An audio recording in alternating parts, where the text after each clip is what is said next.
ഉത്തർപ്രദേശ്, ഉത്തരാഖണ്ഡ്, ഗോവ, മണിപ്പൂർ, പഞ്ചാബ് രാജ്യത്തിന് തന്നെ മനസ്സ് വായിച്ചെടുക്കാൻ സാധിക്കുന്ന 5 നിയമസഭാ തെരഞ്ഞെടുപ്പിന്റെ റിസൾട്ടുകൾ നമ്മുടെ മുമ്പിലേക്ക് എത്തുമ്പോൾ യോഗി ആദിത്യനാഥിന്റെ മുന്നേറ്റം ഉത്തർപ്രദേശിലെ വാർത്തയാകുമ്പോൾ, കോൺഗ്രസിന്റെ പതനം പഞ്ചാബിൽ ചർച്ചയാകുമ്പോൾ, ആം ആദ്മിയുടെ മുന്നേറ്റം നമ്മെ ഞെട്ടിക്കുന്നു. മറുവശത്ത് മണിപ്പൂരിലും ഗോവയിലും ഉത്തരാഖണ്ഡിലുമൊക്കെ BJPയുടെ മുന്നേറ്റം. ഈ മുന്നേറ്റം ഇന്ത്യയുടെ രാഷ്ട്രീയത്തോട് സംവദിക്കുന്നത് എന്താണ്? 2024 ലോക്സഭാ തെരഞ്ഞെടുപ്പിലേക്ക് രാജ്യം സഞ്ചരിക്കുമ്പോൾ BJPക്ക് ഇത് നൽകുന്ന ആത്മവിശ്വാസം എത്രത്തോളം വലുതാണ്? പരാജയങ്ങളുടെ പടുകുടിയിലേക്ക് കോൺഗ്രസ് മുന്നേറുമ്പോൾ കോൺഗ്രസ് ഇനിയെങ്കിലും പാഠം പഠിക്കുമോ എന്ന ചോദ്യവും പ്രസക്തമാവുകയാണ്. ഈ വിഷയമാണ് ഇന്ന് ഷെക്കൈന ബിഗ് ഡിബേറ്റ് ചർച്ച ചെയ്യുന്നത്. ഈ ചർച്ചയിൽ നമ്മളോടൊപ്പം പങ്കെടുക്കുന്നു മുതിർന്ന മാധ്യമ പ്രവർത്തകൻ ശ്രീ ടി ദേവപ്രസാദ്, BJPയുടെ വക്താവ് ശ്രീ NK ശശികുമാർ, മുതിർന്ന മാധ്യമ പ്രവർത്തകൻ ശ്രീ N ശ്രീകുമാർ. 3 പേർക്കും ഈ ചർച്ചയിലേക്ക് സ്വാഗതം. ഈ ചർച്ച ശ്രീ ടി ദേവപ്രസാദിൽ തുടങ്ങുകയാണ്. എങ്ങനെ അങ്ങ് ഈ തെരഞ്ഞെടുപ്പ് റിസൾട്ടിനെ വായിക്കുന്നു? അങ്ങയുടെയൊക്കെ ഒരു പ്രതീക്ഷകൾക്കും അല്ലെങ്കിൽ എക്സിറ്റ് പോളുകളിലൊക്കെ നൽകിയ സൂചനകളിലേക്കുമൊക്കെ വിരൽ ചൂണ്ടുന്ന തെരഞ്ഞെടുപ്പായിട്ട് ഇതിനെ വ്യാഖ്യാനിക്കുമോ? ഈ തെരഞ്ഞെടുപ്പ് റിസൾട്ട് നൽകുന്ന സൂചന എന്തൊക്കെയാണ്? ആരൊക്കെയാണ് ഇതിൽ നിന്ന് പാഠം പഠിക്കേണ്ടത്? ആർക്കുള്ള പാഠമാണ് ഈ റിസൾട്ട്? ഭാരതം ഒരു മിനി പൊതു തെരഞ്ഞെടുപ്പ് എന്ന് പറയാവുന്ന രീതിയിലുള്ള ഒരു തെരഞ്ഞെടുപ്പാണ് പൂർത്തിയാക്കിയത്. അതായത് 23 കോടി ജനങ്ങൾ അധിവസിക്കുന്ന 402 അസംബ്ലി നിയോജക മണ്ഡലങ്ങളുള്ള ഉത്തർപ്രദേശ് അടക്കം 5 സംസ്ഥാനങ്ങളിൽ തെരഞ്ഞെടുപ്പ് നടന്നു. ഏറ്റവും ആകർഷണീയമായതിന്റെ ഒരു ഭാവം 4ഇടത്തും BJPക്ക് വലിയ വിജയം നേടാൻ സാധിച്ചു എന്നുള്ളതാണ്. അത് കൃത്യമായ സൂചനയാണ് 2024 തെരഞ്ഞെടുപ്പിൽ അവർക്ക് ലഭിക്കാനിരിക്കുന്ന ഒരു വിജയത്തിന്റെ. പക്ഷെ ഇനിയും നമുക്ക് 2 വർഷം ബാക്കിയുണ്ട് ഒരു തെരഞ്ഞെടുപ്പിന് എന്നുള്ളത് നമ്മൾ മറന്നുപോകരുത്. ഈ 2 വർഷത്തിനിടയ്ക്ക് പ്രതിപക്ഷത്ത് വിപ്ലവകരമായ മാറ്റങ്ങൾ ഉണ്ടായില്ലെങ്കിൽ BJPയെ സംബന്ധിച്ചിടത്തോളം ഒരു ലോക്സഭാ തെരഞ്ഞെടുപ്പ് വിജയം അനായാസമായിരിക്കുമെന്ന് ഈ തെരഞ്ഞെടുപ്പ് പഠിപ്പിക്കുന്നു എന്ന് ആരും സമ്മതിക്കും എന്നാണ് ഞാൻ കരുതുന്നത്. പക്ഷേ ഒരു കാര്യം നമ്മൾ മനസ്സിലാക്കേണ്ടത്, അല്ലെങ്കിൽ നമുക്ക് വായിച്ചെടുക്കാവുന്ന ഒരു സത്യം, ഈ 5 സംസ്ഥാനങ്ങളിലും കോൺഗ്രസ് വേരറ്റു പോയിട്ടില്ല. ഈ 5 സംസ്ഥാനങ്ങളിലുമുള്ള ഒരു പാർട്ടി കോൺഗ്രസ് മാത്രമാണ്. കോൺഗ്രസിന് വളരെ ദയനീയമായ നിലയിലാണെങ്കിലും 5 സംസ്ഥാനത്തുനിന്നും കുറെ പേരെയൊക്കെ ജയിപ്പിച്ചെടുക്കാൻ സാധിച്ചിട്ടുണ്ട്. ഏറ്റവും ദയനീയമായി പോയത് ഉത്തർപ്രദേശിലാണ്. കോൺഗ്രസിന്റെ സ്റ്റാർ പ്രചാരക എന്നൊക്കെ അവകാശപ്പെടുന്ന പ്രിയങ്ക ഗാന്ധി, അതെ, അവിടെ താമസിച്ച് പ്രവർത്തിച്ച അവിടെ 2 സീറ്റിൽ ഒതുങ്ങിപ്പോയി എന്ന് പറയുന്നത് വളരെ നിർഭാഗ്യകരമായ ഒരു അവസ്ഥയാണ്. കോൺഗ്രസ് സാധാരണഗതിയിൽ 2014 മുതൽ പറയുന്ന ഒരു പ്രത്യാശ വചനമുണ്ട്, ഞങ്ങൾ തിരിച്ചു വരുമെന്ന്. പക്ഷെ ഓരോ ദിവസം ചെല്ലും തോറും സ്ഥിതി മോശമായി വരുന്നു. അതിന് അവർ ഉപയോഗിച്ചിരുന്ന ഒരു ഉദാഹരണം, അല്ലെങ്കിൽ കോൺഗ്രസ്സുകാർ ഉപയോഗിച്ചിരുന്ന ഒരു ഉദാഹരണം, ഇന്ദിരാഗാന്ധി തിരിച്ചു വന്നതാണ്. അന്ന് കോൺഗ്രസിന് ഇന്ദിരയെ പോലെ ഒരു നേതാവ് ഉണ്ടായിരുന്നു. അത് ഞാൻ പലപ്പോഴും കോൺഗ്രസിലെ പല നേതാക്കന്മാരോടും പറഞ്ഞിട്ടുണ്ട്. ഇന്ദിരയെ പോലെ ഒരു നേതാവ് ഉണ്ടായിരുന്നു എന്നുള്ളതാണ് കോൺഗ്രസിന്റെ ഏറ്റവും വലിയ നേട്ടം അന്നുണ്ടായിരുന്നത്. അതുകൊണ്ട് കോൺഗ്രസിന് തിരിച്ചു വരാൻ സാധിക്കും. ഇന്ന് കോൺഗ്രസിന്റെ സ്ഥിതി വളരെ ദയനീയമാണ്. പക്ഷെ അതിനർത്ഥം വേറൊരു ഓൾട്ടർനേറ്റീവ് ഇല്ലെന്നോ ഒരു മാറ്റം വരികയെന്നോ ഒന്നുമല്ല. 2 വർഷം കൊണ്ട് കേരളത്തിൽ ഇന്ത്യയിൽ വരാവുന്ന മാറ്റങ്ങൾ നമുക്ക് ആർക്കും പ്രവചിക്കാനാവില്ല. രാഷ്ട്രീയത്തിൽ എപ്പോഴും അങ്ങനെയാണ്. അതുകൊണ്ട് കോൺഗ്രസ് തിരിച്ചു വരില്ല എന്നുള്ളത് തിരിച്ചു വരില്ലെന്ന് ആരെങ്കിലും എഴുതി തള്ളിയാൽ അത് ശരിയാണെന്നും ഞാൻ കരുതില്ല. മൂന്നാമത് ഒരു കാര്യം കൂടി പറയേണ്ടത്, പഞ്ചാബ് സംസ്ഥാനം കൂടി പിടിച്ചുകൊണ്ട് ആം ആദ്മി എന്ന് പറയുന്ന ഒരു പാർട്ടി ഇന്ത്യൻ രാഷ്ട്രീയത്തിൽ ഒരു വല്ലാത്ത പ്രത്യാശ പകർത്തിയിട്ടുണ്ട്. അവരെ സംബന്ധിച്ചിടത്തോളം അവർ BJPയുടെയോ കോൺഗ്രസിന്റെയോ ആദർശങ്ങളെ മുറുകെ പിടിക്കുന്നില്ല.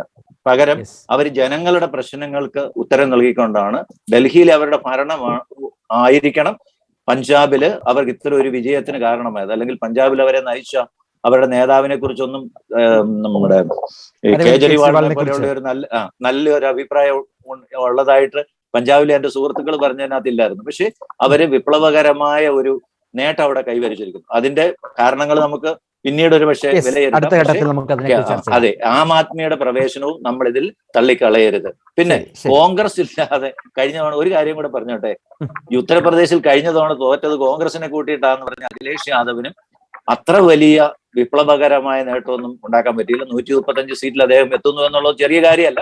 പക്ഷേ അത് 135 അല്ല, 202 എത്ര സീറ്റ് കുറഞ്ഞ് കിട്ടിയാലും അത് അദ്ദേഹം പ്രതിപക്ഷത്താണ്, ഭരണകക്ഷിയിൽ BJP തന്നെയാണ്. അപ്പൊ BJPയെ സംബന്ധിച്ചുള്ളത് അഭിമാനകര വിജയമാണ്. കോൺഗ്രസിനെ സംബന്ധിച്ച് ദയനീയ പരാജയമാണ്. പക്ഷേ എഴുതി തള്ളുക അല്ലെങ്കിൽ കോൺഗ്രസ് രാഷ്ട്രീയത്തിൽ നിന്ന് ഇല്ലാതാവും എന്നൊക്കെ തെറ്റിദ്ധാരണയാവും. ആം ആദ്മി ഇന്ത്യൻ രാഷ്ട്രീയത്തിൽ എന്താ ചെയ്യാൻ പോവുക എന്ന് പ്രവചിക്കാനാവാത്ത രീതിയിലേക്ക് കടന്നു വരുന്നുണ്ട്. പക്ഷെ അവർക്ക് വേറെ എങ്ങും റൂട്ടുകളില്ല. തീർച്ചയായും ആം ആദ്മിയുടെ ഒരു മുന്നേറ്റമൊക്കെ നമുക്ക് രണ്ടാം ഘട്ടത്തിൽ ചർച്ച ചെയ്യാം. തിരിച്ചു വരാം. NK ശശികുമാർ, BJP എങ്ങനെയാണ് ഈ ഇലക്ഷനെ കാണുന്നത്? 300-ന് അപ്പുറത്തേക്കൊക്കെ പോകും എന്നൊരു പ്രതീക്ഷ BJPയുടെ കേന്ദ്രങ്ങൾ പങ്കുവച്ചിരുന്നു, പ്രത്യേകിച്ച് UP-യിലെ കണക്കുകൾ. കഴിഞ്ഞ വർഷവുമായി താരതമ്യം ചെയ്യുമ്പോൾ UP-യിലെ സീറ്റുകൾ BJP കുറയുകയാണ്. എങ്കിലും വലിയ വിജയത്തിലേക്ക് BJP പോകുന്നു. UP-യിലെ കണക്കുകളാണ്, ഇന്ത്യയിൽ തന്നെ 4 ഇടങ്ങളിലും. എങ്ങനെയാണ് ഇലക്ഷനെ നോക്കി കാണുന്നത് BJP? ഇലക്ഷൻ റിസൾട്ട് വരുന്നതിന് മുമ്പ് തന്നെ BJP ഈ തെരഞ്ഞെടുപ്പിന്റെ വിശകലനം നടത്തി അതിനെക്കുറിച്ചുള്ള വിശദാംശങ്ങൾ പുറത്തുവിട്ടതാണ്. അതിന് പല കാരണങ്ങളുണ്ട്. പല സാധ്യതകൾ ഉണ്ടായതിന്റെ പിന്നിൽ BJPക്ക് ഭരിക്കാനുള്ള അവകാശം UP-യിലും അല്ലെങ്കിൽ ഗോവയിലും ഉത്തരാഖണ്ഡിലും മണിപ്പൂരിലും ഒക്കെ BJPക്ക് ഭരിക്കുവാനുള്ള ജനവിധി ജനങ്ങൾ നൽകിയത് അത് കേവലമായ ഒരു രാഷ്ട്രീയ സങ്കല്പം ഒന്നുമല്ല. അവിടെയൊക്കെ BJP മുന്നോട്ട് വെച്ച ചില വികസന അജണ്ടകളുണ്ട്. അതിനെ ഒക്കെ ബേസ് ചെയ്തുകൊണ്ടാണ് ഈ തെരഞ്ഞെടുപ്പിൽ ജനങ്ങൾ പ്രതികരിച്ചത്. അതിനെ പ്രതിപക്ഷത്തിന്റെ ഒരു ബലഹീനത എന്ന് നമുക്ക് വിശേഷിപ്പിക്കേണ്ടതില്ല. പ്രതിപക്ഷത്തിന് അത്തരമുള്ള കാര്യങ്ങളിൽ നിന്ന് ജനശ്രദ്ധ എവിടെ വരെ പ്രതിപക്ഷത്തിന്റെ വികാരങ്ങൾ അല്ലെ പ്രതിപക്ഷത്തിന്റെ ധാർമ്മികമായ ഉത്തരവാദിത്വം നിർവഹിക്കപ്പെടുന്നതിന് പ്രതിപക്ഷം പരാജയപ്പെട്ടു. അതിനേക്കാൾ ഉപരി BJPയുടെ മുന്നേറ്റം എന്ന് പറയുന്നത് ഒരു വികസന കാഴ്ചപ്പാടോട് കൂടിയാണ്. അതിന്റെ പേരിലാണ് ജനങ്ങൾ വോട്ട് നൽകിയത്. അങ്ങനെ ഇന്ത്യൻ രാഷ്ട്രീയത്തില് BJPക്കെതിരെയുള്ള ഒരു ജനവികാരമായി കർഷക സമരത്തെ ഉയർത്തിക്കാട്ടിക്കൊണ്ട് രാജ്യത്ത് കോൺഗ്രസും കമ്മ്യൂണിസ്റ്റ് പാർട്ടിയും മറ്റിതര പ്രതിപക്ഷ കക്ഷികളും എല്ലാം ഈ കർഷക സമരത്തിന്റെ പിൻബലത്തിലായിരുന്നു BJP ഈ സംസ്ഥാനങ്ങളിലെല്ലാം പരാജയപ്പെടുമെന്ന വാദം ഉയർത്തിയത്. അപ്പോഴും BJPയുടെ ബേസ് എന്ന് പറയുന്നത് അടിസ്ഥാന മേഖലയിലെ വികസനം ഉയർത്തിക്കാട്ടിക്കൊണ്ട് തന്നെയാണ് ഈ തെരഞ്ഞെടുപ്പിൽ BJP ജനവിധി നേടിയത്. അതുകൊണ്ടാണ് ഞങ്ങൾക്ക് അത്തരത്തിലുള്ള ഒരു വിജയം ഈ 4 സംസ്ഥാനങ്ങളില് ഞങ്ങൾക്ക് ലഭിക്കാനുണ്ടായ സാഹചര്യം. അതിന് പഞ്ചാബിലെ രാഷ്ട്രീയവും അല്ലെങ്കിൽ പഞ്ചാബിലെ BJPയുടെ രാഷ്ട്രീയവും അതില് ആം ആദ്മി പാർട്ടിയുടെ വിജയവും ഒക്കെ പലതരത്തിലുള്ള ഏറ്റവും കൂടുതൽ പഞ്ചാബിലെ കർഷകരാണ് കർഷക സമരത്തിൽ പങ്കെടുത്തത്. അപ്പോൾ BJPയെ സംബന്ധിച്ചുള്ള പഞ്ചാബ് ഒരു വലിയ സാധ്യതയുള്ള പട്ടികയിലുള്ള ഒരു സംസ്ഥാനമായിരുന്നില്ല. എന്നാൽ അനധിവിദൂര ഭാവിയിൽ പഞ്ചാബും BJPയുടെ ഭരണത്തിന് കീഴിലേക്ക് കൊണ്ടുവരത്തക്ക രീതിയിലുള്ള ഒരു രാഷ്ട്രീയ സമവാക്യം രൂപപ്പെടുമെന്നുള്ള കാര്യത്തിൽ ഈ തെരഞ്ഞെടുപ്പ് ഫലം പ്രതിഫലിക്കുന്നുണ്ട്. കാരണം പഞ്ചാബിന്റെ ഒരു ഇപ്പോഴത്തെ രാഷ്ട്രീയ സാഹചര്യം വെച്ചാണ് ജനങ്ങൾ അവിടെ അധികാരം നൽകിയത്. അപ്പോൾ പഞ്ചാബിൽ ഉണ്ടായ ആ രാഷ്ട്രീയ മാറ്റം കർഷക സമരത്തിന്റെ പേരിലും അല്ലെങ്കിൽ മറ്റു സംസ്ഥാനങ്ങളിലെല്ലാം BJP പരാജയപ്പെടുമെന്ന വലിയ BJPയുടെ വിരോധമല്ലേ ആം ആദ്മിയെ ഇത്രയധികം ഉയർത്തിയത് അവിടെ? അല്ല, BJPയോടുള്ള വിരോധമല്ലല്ലോ. പഞ്ചാബിൽ BJP അല്ലല്ലോ ഭരിച്ചുകൊണ്ടിരുന്നത്, കോൺഗ്രസ് ആണ് ഭരിച്ചുകൊണ്ടിരുന്നത്. BJP ഭരിച്ചുകൊണ്ടിരുന്ന സംസ്ഥാനമല്ല. അവിടെ കോൺഗ്രസിലെ പടലപ്പിളക്കങ്ങൾ അവിടെ ഒരു പ്രശ്നമാണ്.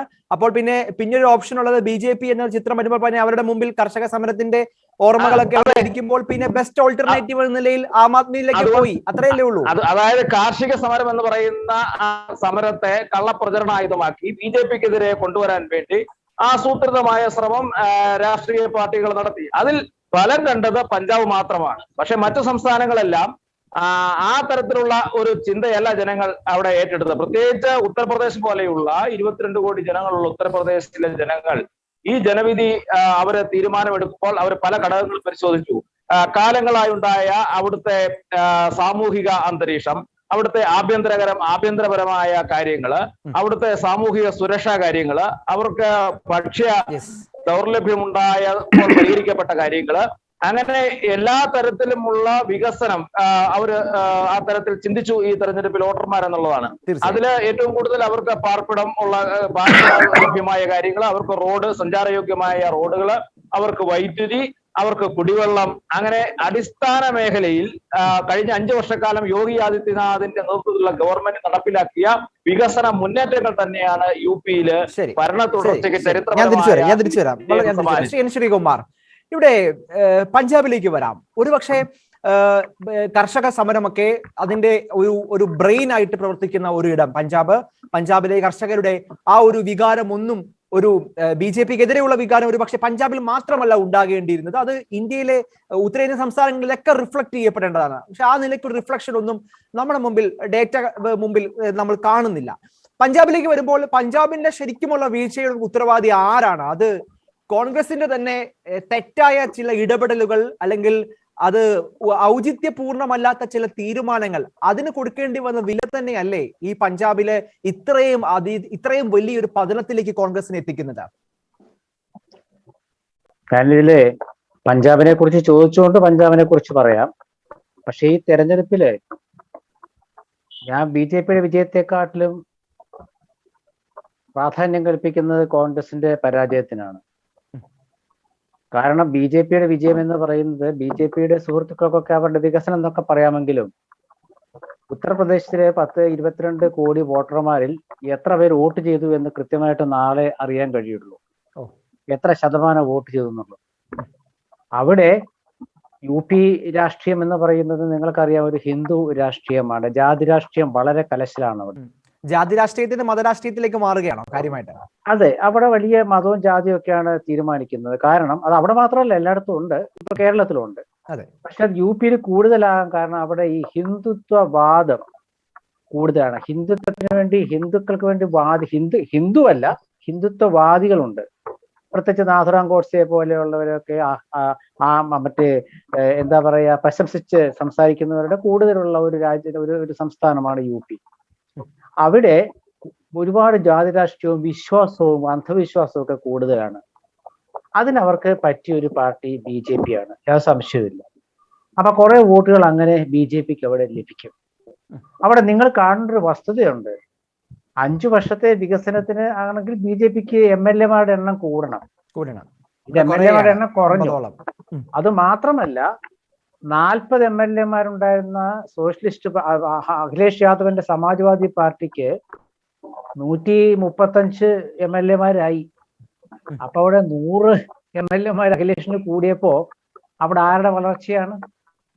പിന്നെ കോൺഗ്രസിന് അവിടെ യാതൊരു വിധത്തിലുള്ള പുരോഗതിയും ഉണ്ടാവില്ലെന്ന് ഉറപ്പായ ഒരു ഘട്ടത്തിലാണ് പ്രിയങ്ക ഗാന്ധി എത്തിയത്. പക്ഷെ അവിടുത്തെ ജനങ്ങൾക്ക് ആ നാട്ടുകാർക്കിടയിൽ ഉണ്ടാകുന്ന ഒരുപാട് വിഷമതകള്, ബലാത്സംഗങ്ങള്, കൊലപാതകങ്ങള്, ഇതൊന്നും ഒരു വിഷയമല്ല അവർക്ക്. UP രാഷ്ട്രീയത്തിൽ ഒരു പ്രത്യേകതയുള്ളത്, ആരാണോ കേന്ദ്രം ഭരിക്കുന്ന പ്രധാനമന്ത്രി, ആ പ്രധാനമന്ത്രിയുടെ പാർട്ടിക്ക് വോട്ട് കൊടുക്കുക എന്നുള്ളൊരു സംസ്കാരം അവിടെ ഉണ്ട്. അതാണ് ഇന്ദിരാഗാന്ധി ഭരിക്കുമ്പോഴും സംഭവിച്ചിട്ടുള്ളത്. അതിനുശേഷം നിങ്ങൾക്കറിയാം, ഇന്ദിരാഗാന്ധി അധികാരത്തിൽ നിന്ന് പോയ ശേഷം UPയിൽ കോൺഗ്രസിന്റെ കാര്യം കഷ്ടമായിരുന്നു. പ്രധാനമന്ത്രി രാജീവ് ഗാന്ധി ഉള്ള സമയത്ത് കുറച്ച് മെച്ചപ്പെട്ടുവെങ്കിൽ അതിനുശേഷം കഷ്ടമായിരുന്നു. പിന്നെ പ്രാദേശിക പാർട്ടികളുടെ എണ്ണം കൂടിയപ്പോൾ കോൺഗ്രസിന് തീർത്തും ഭരണ തുടർച്ച കിട്ടുകയല്ലേ? ഒരു 5 വർഷം കൃത്യമായി ടേമിന് ശേഷം ലഭിക്കുന്ന ആദ്യത്തെ ഭരണ തുടർച്ച കൂടിയാണിത്. നിസ്സാര കാര്യമല്ല. ഭരണ തുടർച്ചയ്ക്ക് നമ്മളെ ഗവൺമെന്റിന്റെ മാത്രം കഴിവല്ല. ഇപ്പൊ കേരളത്തിലെ ഭരണ തുടർച്ചയെ കുറിച്ച് നമ്മൾ പറയുമ്പോൾ നമ്മുടെ മുമ്പിൽ ഒരുപാട് വസ്തുതകളുണ്ട്. അല്ല, എല്ലാ ഘട്ടത്തിലും സെന്ററിനെ സപ്പോർട്ട് ചെയ്യുന്ന ഒരു പാർട്ടിക്ക് അവർ അനുകൂലമാകുമെന്ന് നമുക്ക് പറയാൻ പറ്റില്ല. ആ ഘട്ടത്തിൽ അല്ല, സെന്ററിനെ സപ്പോർട്ട് ചെയ്യുന്നല്ല ഞാൻ പറഞ്ഞത്, പ്രധാനമന്ത്രിയുടെ പാർട്ടി ഞാൻ പറഞ്ഞത്. ആരാണോ പ്രൈം മിനിസ്റ്റർ, ആ പ്രൈം മിനിസ്റ്റർക്ക് ഒരു പ്രത്യേകതയുണ്ട്. പ്രധാനമന്ത്രിക്ക് വന്ന് UPയിൽ വന്ന് പ്രധാനമന്ത്രി പ്രസംഗിക്കുമ്പോൾ അതിന്റെ പ്രത്യേകത, പ്രധാനമന്ത്രി ഏത് പാർട്ടി എന്നുള്ളതല്ല, പ്രധാനമന്ത്രിയുടെ പാർട്ടി. പ്രധാനമന്ത്രിക്ക് ഒരു പ്രസക്തി ഉണ്ട് ഏത് കാലത്തും. അത് ഇന്ദിരാഗാന്ധിക്കും കിട്ടിയിട്ടുണ്ട്, ശ്രീ നരേന്ദ്രമോദിക്കും കിട്ടിയിട്ടുണ്ട്. അവിടെ നിങ്ങൾ ആലോചിക്കേണ്ട കാര്യം, അതാണ് അവിടുത്തെ രാഷ്ട്രീയം. ഞാൻ തുടക്കത്തിൽ പറഞ്ഞത് കോൺഗ്രസിന്റെ പരാജയമാണ് ഞാൻ കാണുന്നത്. പിന്നെ നിങ്ങൾ ചോദിച്ച പഞ്ചാബിലെ കോൺഗ്രസിന്റെ പരാജയത്തിന് കാരണം പഞ്ചാബിലെ കോൺഗ്രസ് തന്നെയാണ്, യാതൊരു സംശയമില്ല. കാരണം അവിടെ അമരീന്ദർ സിംഗ് 5 വർഷം പൂർത്തിയാക്കിയതിനു ശേഷം അവിടെയുള്ള ഈ സിദ്ധു എന്ന് പറയുന്ന നിരന്തരം തലവേദന ഉണ്ടാക്കുന്ന ഒരു സുഹൃത്തുണ്ട്.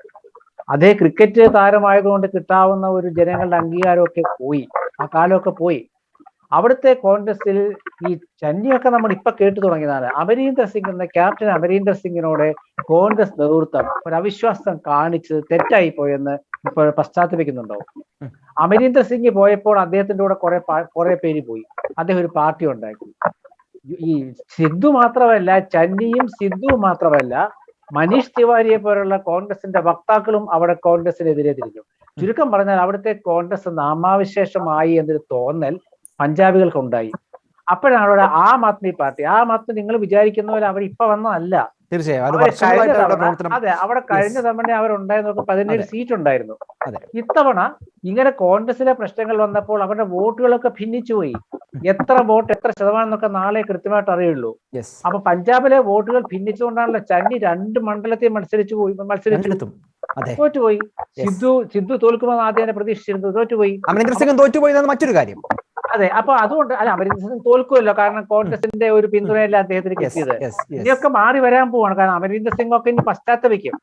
അപ്പൊ ഈ പണ്ട് അച്യുതാനന്ദനെ കുറിച്ച് പിണറായി പറഞ്ഞ പോലെ കടലിനൊപ്പം നിൽക്കുമ്പോഴേ നമുക്ക് ആ ഒരു തിരയേട് അറിയുള്ളൂ. ഇത് കടലിനൊപ്പം നിന്നപ്പോ അമരീന്ദർ സിംഗ് വലിയ ആളായി, അദ്ദേഹം മാറിയപ്പോ അദ്ദേഹം ഒന്നും അല്ലാതെ. അപ്പൊ ആ പഞ്ചാബില് ഇപ്പൊ ആം ആദ്മി വരുമ്പോൾ നിങ്ങൾ ഒരു കാര്യം ആലോചിക്കുക, ഇതൊക്കെ ശാശ്വതമല്ല ആം ആദ്മിയുടെ കാര്യമൊന്നും. കാരണം ആം ആദ്മി ഡൽഹി ഭരിക്കുന്നത്, അവിടെ ഡൽഹി ഭരണം നിങ്ങൾക്ക് അറിയാമല്ലോ, ഒരു പോലീസിനെ പോലെ നിയന്ത്രിക്കാൻ പറ്റില്ല. ഇവിടെ ഈ പഞ്ചാബിൽ അവർ വന്ന കുറെ വാഗ്ദാനങ്ങൾ കൊടുത്തിട്ടുണ്ട്.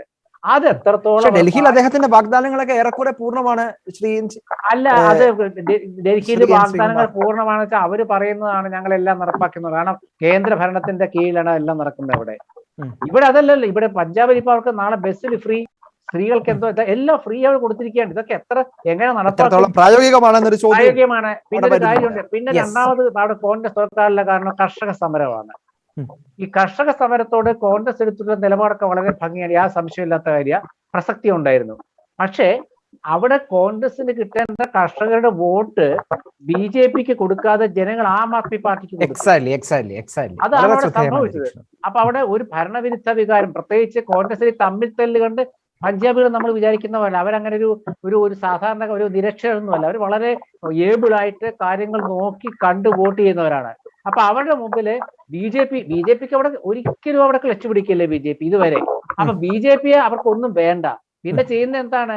കോൺഗ്രസിന് ഇങ്ങനത്തെ ഒരു പ്രശ്നമുണ്ട്. കാരണം നാളെ ഇപ്പൊ ജയിച്ചതിനെ തന്നെ ചന്നിയാവുമോ മുഖ്യമന്ത്രി, സിദ്ധു ആവും ആ ഒരു പ്രശ്നം തീർക്കാൻ കോൺഗ്രസിന്. അപ്പൊ അവരെ സംബന്ധിച്ചോളം ഞങ്ങളുടെ മുഖ്യമന്ത്രി സ്ഥാനാർത്ഥി ഭഗവത് സിംഗ് ആണ് ഞങ്ങളുടെ മുഖ്യമന്ത്രി സ്ഥാനാർത്ഥി എന്ന് പറയുന്നു, അവരതിന് വോട്ട് ചെയ്യുന്നു. അതേ സംഭവിച്ചിട്ടുള്ളൂ. ഇതൊന്നും ഒരിക്കലും ദേവപ്രസാദ്, എന്റെ സുഹൃത്ത് ദേവപ്രസാദ് പറഞ്ഞ പോലെ ഇതൊന്നും ഒരു ശാശ്വതമല്ല. കാരണം ഇന്നൊരു ചാനൽ പറയുന്നത് കേട്ടു, 2 ഇടത്ത് കോൺഗ്രസിന് മുഖ്യമന്ത്രി, 2 ഇടത്ത് ആം ആദ്മിക്ക് മുഖ്യമന്ത്രി. എന്തൊരു വിഡ്ഢിത്തമാണത്! കോൺഗ്രസ് ഇന്ത്യയിലെ എല്ലാ സ്റ്റേറ്റിലും പടർന്നു കിടക്കുന്ന ഒരു പ്രസ്ഥാനമാണ്. ആം ആദ്മി എന്ന് പറയുന്നത് 2 സംസ്ഥാനങ്ങളിൽ ഒതുങ്ങുന്ന ഒരു അരാഷ്ട്രീയത്തിലോട് താല്പര്യമുള്ളവർ ഉയർത്തിക്കൊണ്ടുവന്ന ഒരു സംഘമാണ്. എനിക്ക് ആം ആദ്മിയെ കുറിച്ചുള്ള ചർച്ചകൾ തീർച്ചയായിട്ടും അനിവാര്യമാണ്. അടുത്ത ഘട്ടത്തിൽ ഞാൻ തിരിച്ചു വരാം. ശ്രീ ദേവപ്രസാദ്, ഈ ഇലക്ഷനിൽ ആളുകൾ എന്തിനാണ് വോട്ട് ചെയ്തത്? ഏത് വിഷയമായിരിക്കും അവരുടെ പ്രയോറിറ്റി ആയിട്ട്? ഇപ്പൊ BJP ഉത്തർപ്രദേശിൽ ഡെവലപ്മെന്റ് പൊളിറ്റിക്സിനെ കുറിച്ച് പറയുമ്പോഴും രാമക്ഷേത്രവും മറ്റു വിഷയങ്ങളുമൊക്കെ അവരുടെ തെരഞ്ഞെടുപ്പിൽ തന്നെ അത് ഒരു വലിയ ചർച്ചയായി മാറിയിട്ടുണ്ടാകും. കർഷക സമരമൊക്കെ ഉത്തർപ്രദേശിലും അല്ലെങ്കിൽ മറ്റ് സംസ്ഥാനങ്ങളിലുമൊക്കെ ഉത്തരേന്ത്യയുടെ രാഷ്ട്രീയത്തിൽ വളരെയധികം സ്വാധീനം ചെലുത്തേണ്ടതാണ്. പക്ഷെ ആ നിലയ്ക്കൊന്നുമല്ല അത് പോയിട്ടുള്ളത്. ഒരു പക്ഷെ അതിൽ നിന്ന് ആ നിയമം റിപ്പീൽ ചെയ്തത് കൊണ്ടാകാം അതിന്റെ വലിയൊരു എഫക്റ്റിലേക്ക് വരാതിരുന്നത്. എന്നിരുന്നാൽ പോലും കർഷക സമരമായിക്കോട്ടെ, അല്ലെങ്കിൽ COVID-19 പ്രതിരോധമായിക്കോട്ടെ, അല്ലെങ്കിൽ സമീപകാലത്ത് BJP എടുക്കുന്ന ചില നിലപാടുകളായിക്കോട്ടെ, ഇതൊന്നുമേ കാര്യമായി ചർച്ച ചെയ്യാത്തതാണോ? അതോ അതോ ഓപ്പോസിഷൻ പാർട്ടിക്ക് അവരുടെ മുന്നോട്ട് വെക്കാനുള്ള ആശയങ്ങളെ കൃത്യമായി കമ്മ്യൂണിക്കേറ്റ് ചെയ്യാൻ സാധിക്കാത്തതാണോ ഇത്രയും വലിയൊരു വിജയത്തിലേക്ക് BJP എത്തിക്കുന്നത്? ഈ BJP വിജയത്തിന്റെ അല്ലെങ്കിൽ വികസനത്തിന്റെ പേരിൽ വിജയിച്ചു എന്ന് പറയുന്നതിനോട് എനിക്ക് യോജിക്കാൻ സാധിക്കുന്നില്ല. ഒരു കാര്യം, അതിനൊരു ഉദാഹരണം ഞാൻ പറഞ്ഞാല്, ഉത്തരാഖണ്ഡില് BJP 5 കൊല്ലം കൊണ്ട് 5 മുഖ്യമന്ത്രിമാരെ മാറി. അവസാനം വന്ന മുഖ്യമന്ത്രിയാണ്, അതായത് ഈ പുഷ്കർ സിംഗ് കാമി എന്ന് പറഞ്ഞത്. അദ്ദേഹമാണ് കുറെയൊക്കെ വികസനം വന്നതും എനിക്കിത് തുടരാൻ വേണ്ടി 5 വർഷം കൂടെ തരണമെന്ന് പറഞ്ഞത് വോട്ട് പിടിച്ച് അദ്ദേഹം തോറ്റുപോയെന്നാണ് ഇപ്പൊ കിട്ടിയിരിക്കുന്ന മെസ്സേജ്. ഭരിക്കുമോ ഇല്ലയോ എന്ന് നമുക്കറിയില്ല. പക്ഷെ ഒരു കാര്യം നമ്മൾ മനസ്സിലാക്കേണ്ടത്, ഭാരതത്തിലെ ജനങ്ങൾ കൂടുതൽ മതപരമായി ചിന്തിക്കുന്നു എന്നുള്ള ഒരു യാഥാർത്ഥ്യം നമ്മൾ മനസ്സിലാക്കണം. അതിന് ഒരു നല്ല കാരണം കോൺഗ്രസ് ആണ്. കോൺഗ്രസിന്റെ കാലത്ത് ന്യൂനപക്ഷ പ്രീണനം എന്നും പറഞ്ഞ് ഒരു സമുദായത്തെ മാത്രം പ്രീണിപ്പിക്കുന്ന ഒരു രീതി വന്നുവെന്ന് മറ്റു സമുദായങ്ങൾക്ക് തോന്നുന്ന ഒരു സാഹചര്യം ഉണ്ടായി.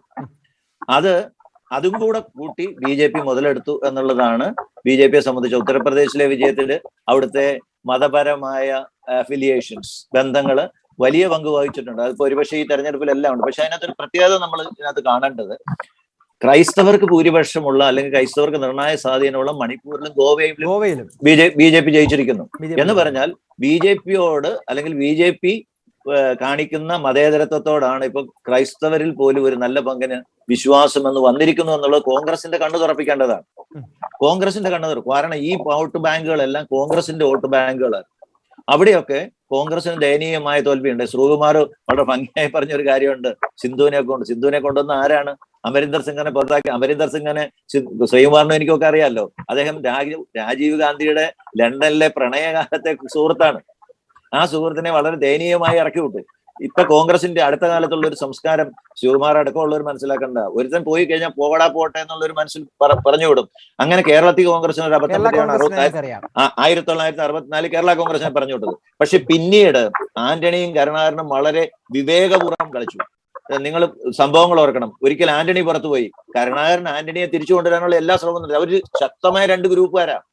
അത് കഴിഞ്ഞ് കരുണാകരൻ ഒരിക്കൽ തിരിച്ചുപോയി. കരുണാകരനെ തിരിച്ചു കൊണ്ടുവരാൻ ആന്റണി ശക്തമായി ശ്രമിച്ചു. പക്ഷെ അന്ന് കൂടെ വരാതിരുന്ന മുരളിയെ കയറ്റാൻ പിന്നെ കോൺഗ്രസ് കേരളത്തിലെ ഇപ്പോഴത്തെ നേതൃത്വം എന്തുമാത്രം ശ്രമിച്ചെന്ന് നിങ്ങൾ ഓർക്കണം. അതുപോലെ ഈ രാഹുൽ ഗാന്ധി, പ്രിയങ്ക ഗാന്ധി എന്നൊക്കെ പറഞ്ഞ് ഇപ്പൊ കോൺഗ്രസിന്റെ കാര്യം നടത്തുന്നവര് അവരെടുക്കുന്ന തീരുമാനങ്ങൾ പലതും വല്ലാതെ കോൺഗ്രസിനെ ഉപദ്രവിക്കുന്നുണ്ട്. ഇപ്പൊ കേരളത്തിൽ തന്നെ ഒരു പുതിയ നേതൃത്വത്തെ, ശ്രീകുമാറിന് വിഷമം വരുമായിരിക്കും, പുതിയ നേതൃത്വത്തെ കൊണ്ടുവന്ന് വെച്ചിരിക്കുന്നു. ഇവിടെ ഉമ്മൻചാണ്ടിയും രമേശ് ചെന്നിത്തല അടക്കമുള്ളവർ ഭയങ്കര അസ്വസ്ഥരാണ്. ഇപ്പൊ പോയത് പോട്ടെ, അവര് പൊക്കോട്ടെ, നമ്മൾ പിടിക്കുമെന്നൊക്കെ പറഞ്ഞാൽ ഒന്നും പിടിക്കാൻ പറ്റത്തില്ല കോൺഗ്രസ്. എല്ലായിടത്തും ഇവര് നശിപ്പിക്കുന്ന ഒരു ട്രെൻഡാണ്. ഒന്ന് ഓർത്ത് നോക്കിയേ, ആന്ധ്രാപ്രദേശ് അവസ്ഥ നമുക്കറിയാം. കേരള കോൺഗ്രസ് പിന്നെ അവര് അങ്ങനെ അങ്ങ് പോയി തിരിച്ചു പിടിക്കാൻ പറ്റത്തില്ല. അങ്ങനെ പോയി അതായത് ഇങ്ങനെയുള്ളവർ ഇപ്പൊ കരുണാകരൻ അന്ന് ഡിക്കുമായിട്ട് പോയി, അന്ന് മാർക്സിസ്റ്റ് പാർട്ടി കരുണാകരനെ അംഗീകരിച്ചായിരുന്ന കേരളത്തിലെ കോൺഗ്രസ് പൊളിഞ്ഞു പോയേനെ. അന്ന് ഡിക്കിന് ഒരു അംഗീകാരം ഇടതുപക്ഷം കൊടുക്കുകയും ഒരു 40 സീറ്റ് കൊടുക്കുകയും ചെയ്തെങ്കിൽ അവർ ജയിച്ചേനെ.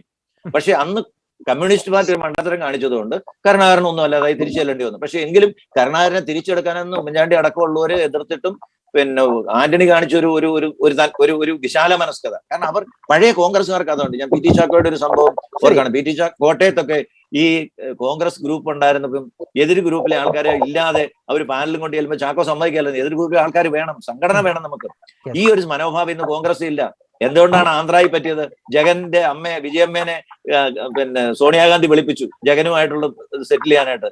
വിജയമ്മ വളരെ കൃത്യമായിട്ട് ചോദിച്ചു, രാഹുൽ ഗാന്ധിയുടെ കാര്യമാണ് മാഡ ഇങ്ങനെ പറയുമെന്ന് ചോദിച്ചു. പിന്നെ അവരൊന്നും സംസാരിച്ചില്ല. അപ്പൊ ഈ ഓരോ സ്ഥലത്ത് ഇപ്പൊ മമതാ ബാനർജി കോൺഗ്രസ്സുകാരിയല്ലേ? ഇന്ന് നാളെ അങ്ങ് പരിഹരിക്കുമെന്ന് ശ്രീകുമാർ പറഞ്ഞൊന്നും നടക്കുമെന്ന് എനിക്ക് പ്രതീക്ഷയില്ല. പക്ഷെ കോൺഗ്രസ് ഒരു വലിയ ശക്തമായ ഒരു പുനഃപരിശോധനയ്ക്ക് തയ്യാറാകണം. ഇപ്പൊ ചന്നി എന്ന് പറയുന്നത് സാധ്യതയുള്ള ഒരാളാണെന്നാണ് ഞാൻ മനസ്സിലാക്കുന്നത്. കാരണം അദ്ദേഹം അവിടുത്തെ ദളിതരുടെ നേതാവാണ്. അവിടെ ജനങ്ങളുടെ ഇടയിൽ ഒരു 40% ദളിതരുണ്ട്.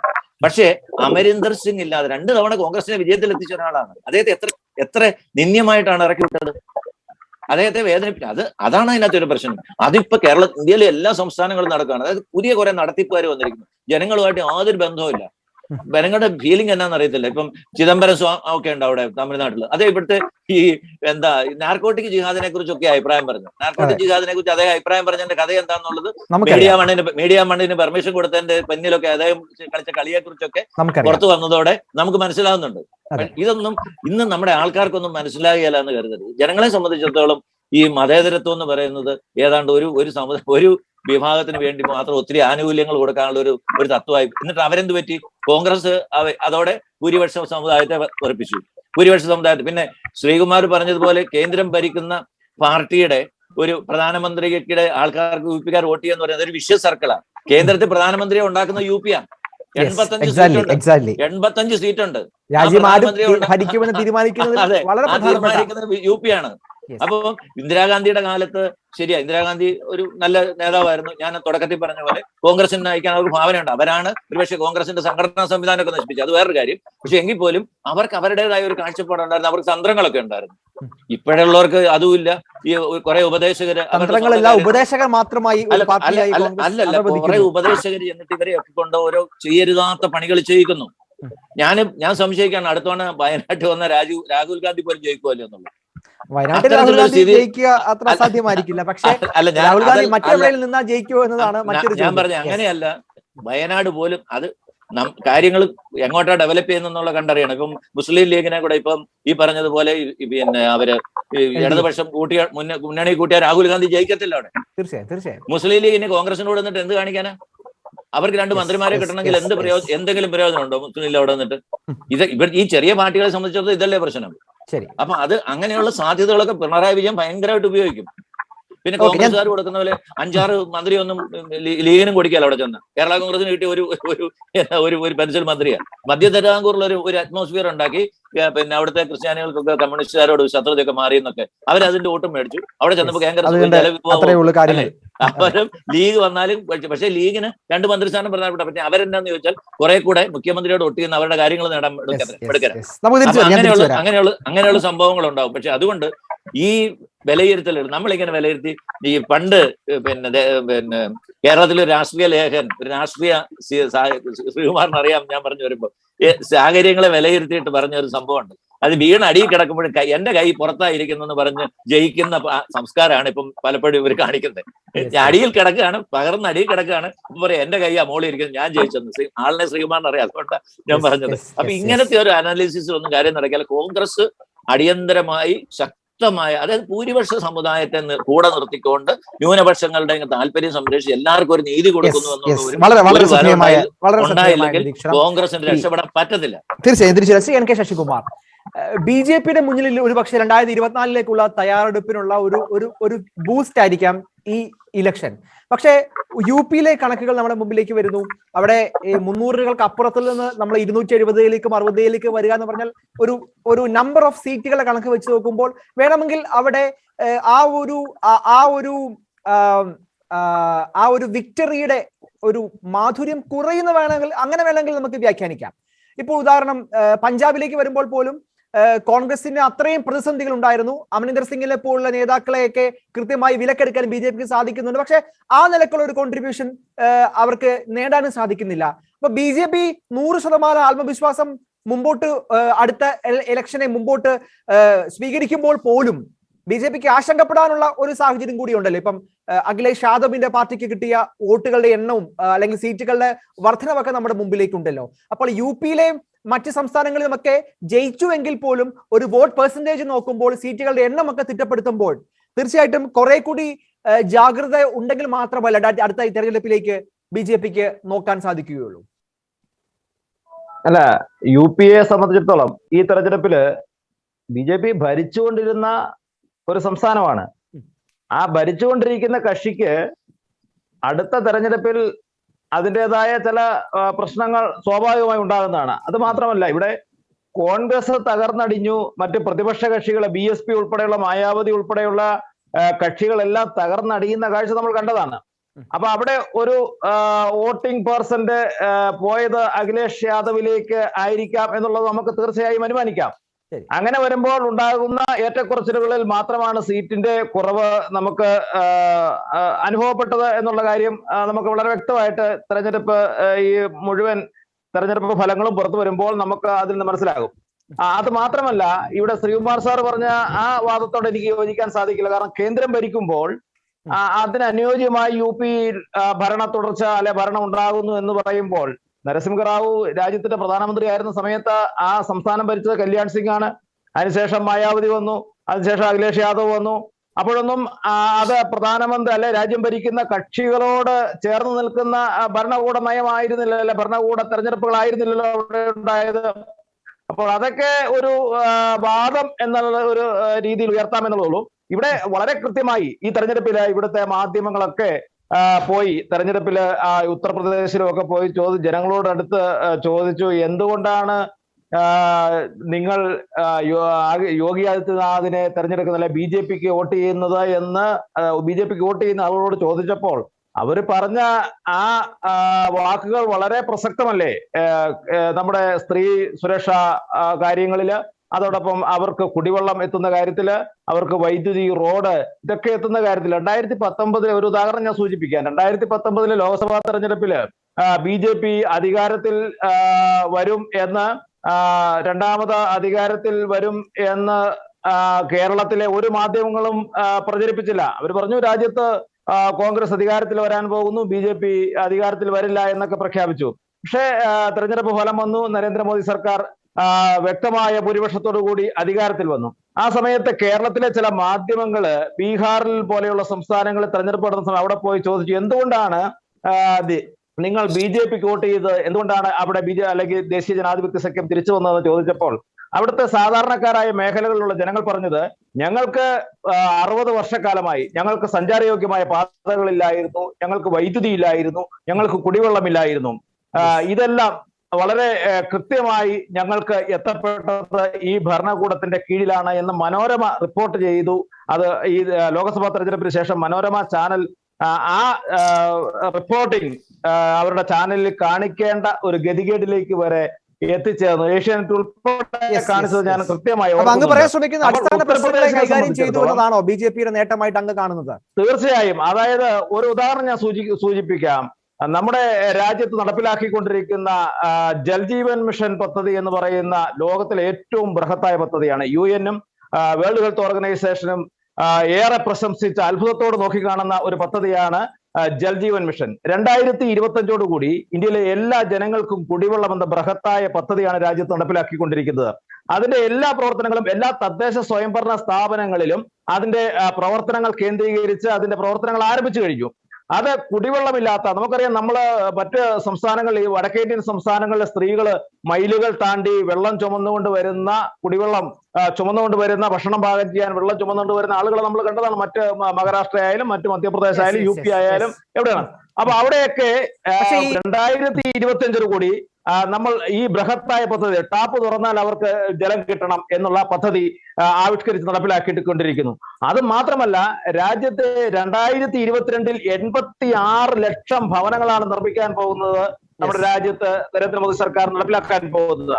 അതിൽ ഈ 5 വർഷക്കാലം 43 ലക്ഷം വീടുകളാണ് UP-യിൽ യോഗി ആദിത്യനാഥിന്റെ ഗവൺമെന്റ് പണി പൂർത്തീകരിച്ചത്. ഇനി രാജ്യത്ത് ഭവന പദ്ധതി, ബൃഹത്തായ ഭവന പദ്ധതി 2022 പൂർത്തിയാക്കാൻ 86 ലക്ഷം ഭവനങ്ങൾ നിർമ്മിക്കാൻ, ചേരികൾ നിർമ്മാർജ്ജനം ചെയ്യുവാനും മറ്റ് കുടിലുകളിൽ താമസിക്കുന്നവർക്ക്, ഭവനരഹിതരായവർക്ക് പാർപ്പിടങ്ങൾ നിർമ്മിക്കുവാനുമുള്ള പദ്ധതികൾ വളരെ ശക്തമായി ആരംഭിച്ചു. 12 കോടി പാചകവാതക കണക്ഷനുകളാണ് കഴിഞ്ഞ 7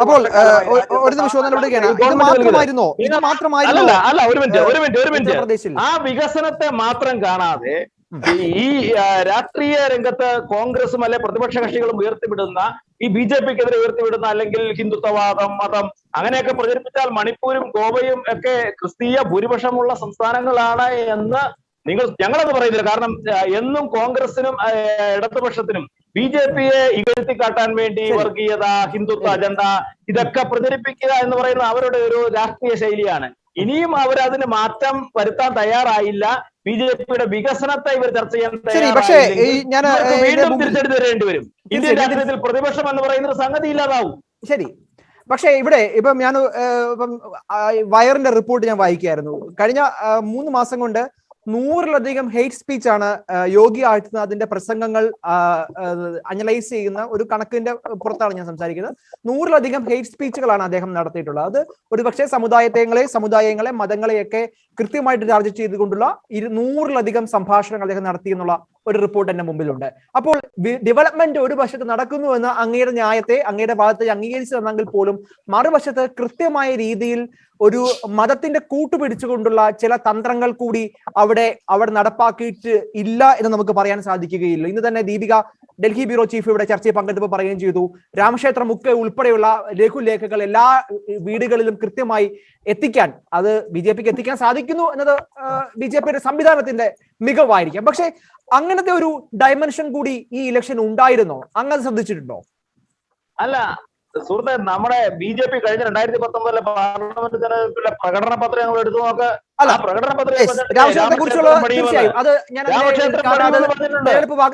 അത് പൂർത്തീകരിക്കുമെന്നും ആ BJP തെരഞ്ഞെടുപ്പ് മത്സരിച്ച കാലത്തെല്ലാം BJP പറഞ്ഞിട്ടുണ്ട് രാമക്ഷേത്രം. തീർച്ചയായും എന്താ സംശയം? ഞാൻ എന്റെ ഹെയ്റ്റ് സ്പീച്ചിലേക്ക് പറയാം. ഞാൻ തീർച്ചയായും രാമക്ഷേത്രം BJPയുടെ എല്ലാ കാലത്തും BJP മുന്നോട്ട് വെക്കുന്ന ഒരു വിഷയം കൂടിയാണ്. ഹെയ്റ്റ് സ്പീച്ച് ഞാൻ പറയാം, 100-ലധികം ഹെയ്റ്റ് സ്പീച്ച് ഈ ഇലക്ഷന്റെ പ്രചരണത്തിനിടയിൽ മാത്രം യോഗി ആദിത്യനാഥ് മുന്നോട്ട് വെച്ചു എന്ന് പറയുമ്പോൾ, അപ്പോൾ ഈ വോട്ടുണ്ടായത് ഡെവലപ്മെന്റിന് ചെയ്ത വോട്ടാണോ അതോ ആളുകളുടെ സാമുദായികമായ ചില ചില തീപ്പൊരികൾ ഇട്ടിട്ട് കിട്ടിയ വോട്ടാണോ എന്നൊരു സംശയം ഉണ്ടാകുക സ്വാഭാവികമാണ്. ഞാൻ അതിനാണ് മുമ്പ് സൂചിപ്പിച്ചത്, ഈ തെരഞ്ഞെടുപ്പിൽ കേരളത്തിലെ മലയാള മാധ്യമങ്ങൾ അടക്കം യു പിയിൽ പോയി വോട്ടർമാരെ നേരിൽ കണ്ട് കാര്യങ്ങൾ സ്ത്രീകളോട് ചോദിച്ചല്ലോ, എന്തുകൊണ്ടാണ് നിങ്ങൾ വോട്ട് ചെയ്തത്? രാമക്ഷേത്രത്തിന്റെ പേരിൽ അവർ പറഞ്ഞില്ലല്ലോ. അവർ പറഞ്ഞു നിർഭയമായി സ്ത്രീകൾക്ക് സഞ്ചരിക്കുവാനുള്ള അവസരമുണ്ടായി. അവിടെ ഗുണ്ടരാജ് അവസാനിപ്പിച്ച് യോഗി ആദിത്യനാഥ് എത്ര ഗുണ്ടകളെയാണ് അകത്താക്കിയിരിക്കുന്നത്. വളരെ ഗുരുതരമായ ഗുണ്ട ആക്രമണങ്ങൾ ഉണ്ടായ സംസ്ഥാനമായിരുന്നല്ലോ യു പി എന്ന് പറയുന്നത്. അവിടെ ശക്തമായ നിയമ നടപടികൾ സ്വീകരിച്ചു, ഗുണ്ടകളെ മുഴുവൻ അകത്താക്കി, ശക്തമായ നിലപാട് നിയമ സംവിധാനം നടപ്പിലാക്കി. പക്ഷെ അദ്ദേഹത്തിന്റെ പ്രസംഗങ്ങളിൽ പോലും ഗുണ്ടകൾ ആരാണ്, മാഫിയകൾ ആരാണെന്ന് ചോദിക്കുമ്പോൾ പ്രത്യേക മതവിഭാഗവുമായി ചേർത്ത് വായിച്ചുകൊണ്ട് തന്നെ അദ്ദേഹം പല പ്രസംഗങ്ങൾ നടത്തിയിട്ടുമുണ്ട്. അപ്പൊ ഈ പ്രസംഗങ്ങളിലൊക്കെ ഒരു തരത്തിൽ വർഗീയമായ ചില പരാമർശങ്ങൾ നടത്തപ്പെടുമ്പോൾ അത് നമ്മുടെ ജനാധിപത്യത്തിൽ അത്ര ശുഭകരമായിട്ടുള്ള ഒരു കാര്യമാണ്. ഇലക്ഷൻ ജയിക്കുന്നു എന്നത് പ്രോഗ്രസീവായ ഒരു കാര്യമാണ്. പക്ഷെ മറുപക്ഷത്ത് ഇങ്ങനെ ചില വാദങ്ങൾ ഉയർത്തിക്കാട്ടാം അല്ലെ? അല്ല, തീവ്രവാദവുമായി ബന്ധപ്പെട്ട കാര്യങ്ങളിൽ ചില ആശയങ്ങൾ പങ്കുവച്ചിരിക്കാം. അല്ലെ, രാജ്യത്തെ അകത്തു നിന്നുള്ള തീവ്രവാദി ആക്രമണങ്ങൾ, രാജ്യത്തിന് പുറത്തു നിന്നുള്ള ആക്രമണങ്ങൾ, അയൽ രാജ്യങ്ങളുടെ തീവ്രവാദ പ്രവർത്തനങ്ങൾ, ഇതിനെയൊക്കെ ചിലപ്പോൾ ചില പ്രസംഗങ്ങളിൽ അത്തരത്തിലുള്ള സമീപനങ്ങൾ സ്വീകരിച്ചിരിക്കാം. അതല്ലാതെ രാജ്യത്തിനകത്ത് ഇത്തരത്തിലുള്ള നയങ്ങളോ പരിപാടികളോ ഒന്നും BJP അങ്ങനെ ഒരു അജണ്ട BJPക്കില്ല. അത് നിങ്ങൾക്ക് അങ്ങനെയെങ്കിൽ മണിപ്പൂരും ഗോവയും ഒക്കെ എന്താകുമായിരുന്നു സ്ഥിതി? തിരിച്ചു വരാം. വളരെ ശ്രദ്ധേയമായ നിരീക്ഷണം ശ്രീ അനിൽകുമാർ. ഇവിടെ വളരെ പ്രധാനപ്പെട്ട ഒരു ആശങ്ക കോൺഗ്രസിന് മുമ്പിലില്ലേ? എങ്ങനെയല്ല 2024 തെരഞ്ഞെടുപ്പിനെ UPA അല്ലെങ്കിൽ കോൺഗ്രസ് സംവിധാനം എങ്ങനെയാണ് അവരെ നേരിടാൻ പോവുക? അങ്ങ് അതിനെക്കുറിച്ച് ആശങ്കയുണ്ടോ? കാരണം ഒരു കൃത്യമായിട്ടുള്ള ഒരു നേതൃത്വം ഏറ്റെടുക്കാനില്ലാത്ത ഒരു സാഹചര്യം, ചില ഉപദേശങ്ങൾ കൃത്യമായി ചില ഉപദേശങ്ങൾ നൽകിക്കൊണ്ട് ശ്രീ ദീപ പ്രസാദ് പറഞ്ഞ പോലെ ഉപദേശിച്ച് വഷളാക്കുന്ന രീതിയിൽ കേന്ദ്ര നേതൃത്വം പോകുന്നു.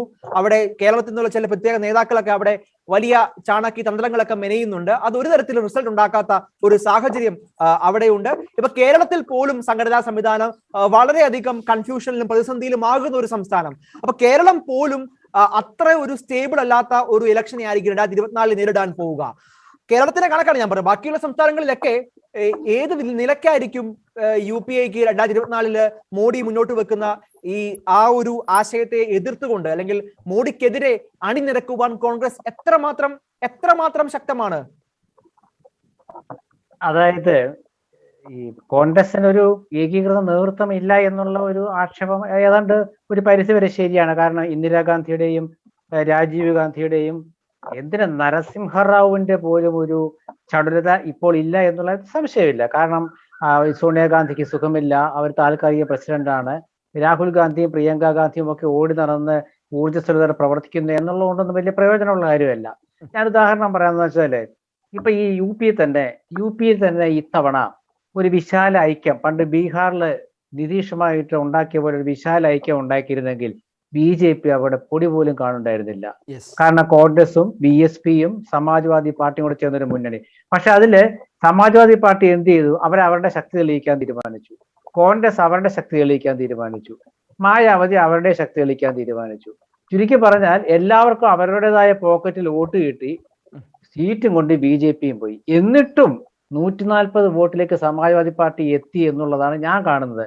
അപ്പൊ അടുത്ത് 2023 നടക്കുന്ന പാർലമെന്റ് തെരഞ്ഞെടുപ്പിൽ 24 നടക്കുന്ന പാർലമെന്റ് തെരഞ്ഞെടുപ്പിൽ ഈ കണക്ക് വെച്ചുകൊണ്ട് നമുക്ക് പോകാൻ പറ്റില്ല. കാരണം ഈ കണക്ക് വെച്ചുകൊണ്ടാണെങ്കിൽ അത് BJPക്ക് ദോഷം ചെയ്യും. 10-25 സീറ്റില് എന്തായാലും അഖിലേഷ് യാദവിന് 10-25 സീറ്റ് ഇപ്പൊ കിട്ടും, കോൺഗ്രസിനും കുറച്ച് സീറ്റ് കിട്ടും, ഒരു 1-2 സീറ്റ് കിട്ടും ഇപ്പോഴത്തെ അവസ്ഥയില്. അപ്പൊ അതൊക്കെ വെച്ച് നോക്കുകയാണെങ്കിൽ വലിയ ബുദ്ധിമുട്ടാണ്. അപ്പൊ അന്നൊരു വിശാല ഐക്യം വന്നാല് നമ്മളിപ്പോൾ കിട്ടുന്ന മനക്കോട്ടകളൊക്കെ പൊളിഞ്ഞു പോകും. പിന്നെ രണ്ടാമത്തെ കാര്യം, ഈ വോട്ട് ഭിന്നിച്ചുകൊണ്ട് നിങ്ങൾ ഗോവയെ കണ്ടല്ലോ. ഗോവയിൽ NCP വേറെ നിന്നു, തൃണമൂല് വേറെ നിന്നു, കോൺഗ്രസ് വേറെ നിന്നു. ഫലം BJPക്ക് അനുകൂലമായി. അവിടെ ക്രിസ്ത്യൻ ഭൂരിപക്ഷമൊക്കെ പണ്ടായിരുന്നു, ഇപ്പൊ അവിടെ ക്രിസ്ത്യൻ ഭൂരിപക്ഷം ഒന്നും ഇല്ല. മണിപ്പൂരില് ആണ് കുറച്ചെങ്കിലും ഒരു ക്രിസ്ത്യൻ സമുദായം ഉള്ളത്. അവിടെയാണെങ്കിൽ ഒരു ഡസൻ പാർട്ടികൾ ഭിന്നിച്ച് നിൽക്കുക.